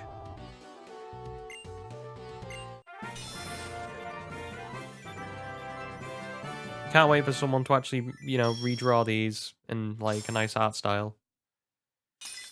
Instead of I have to use like I had to edit some of these pictures from that badge case. And we learned Retaliate. That does a lot more damage if an ally fainted the turn just before you use it. If you master time, you can defeat even stronger opponents. And then everything goes to pot.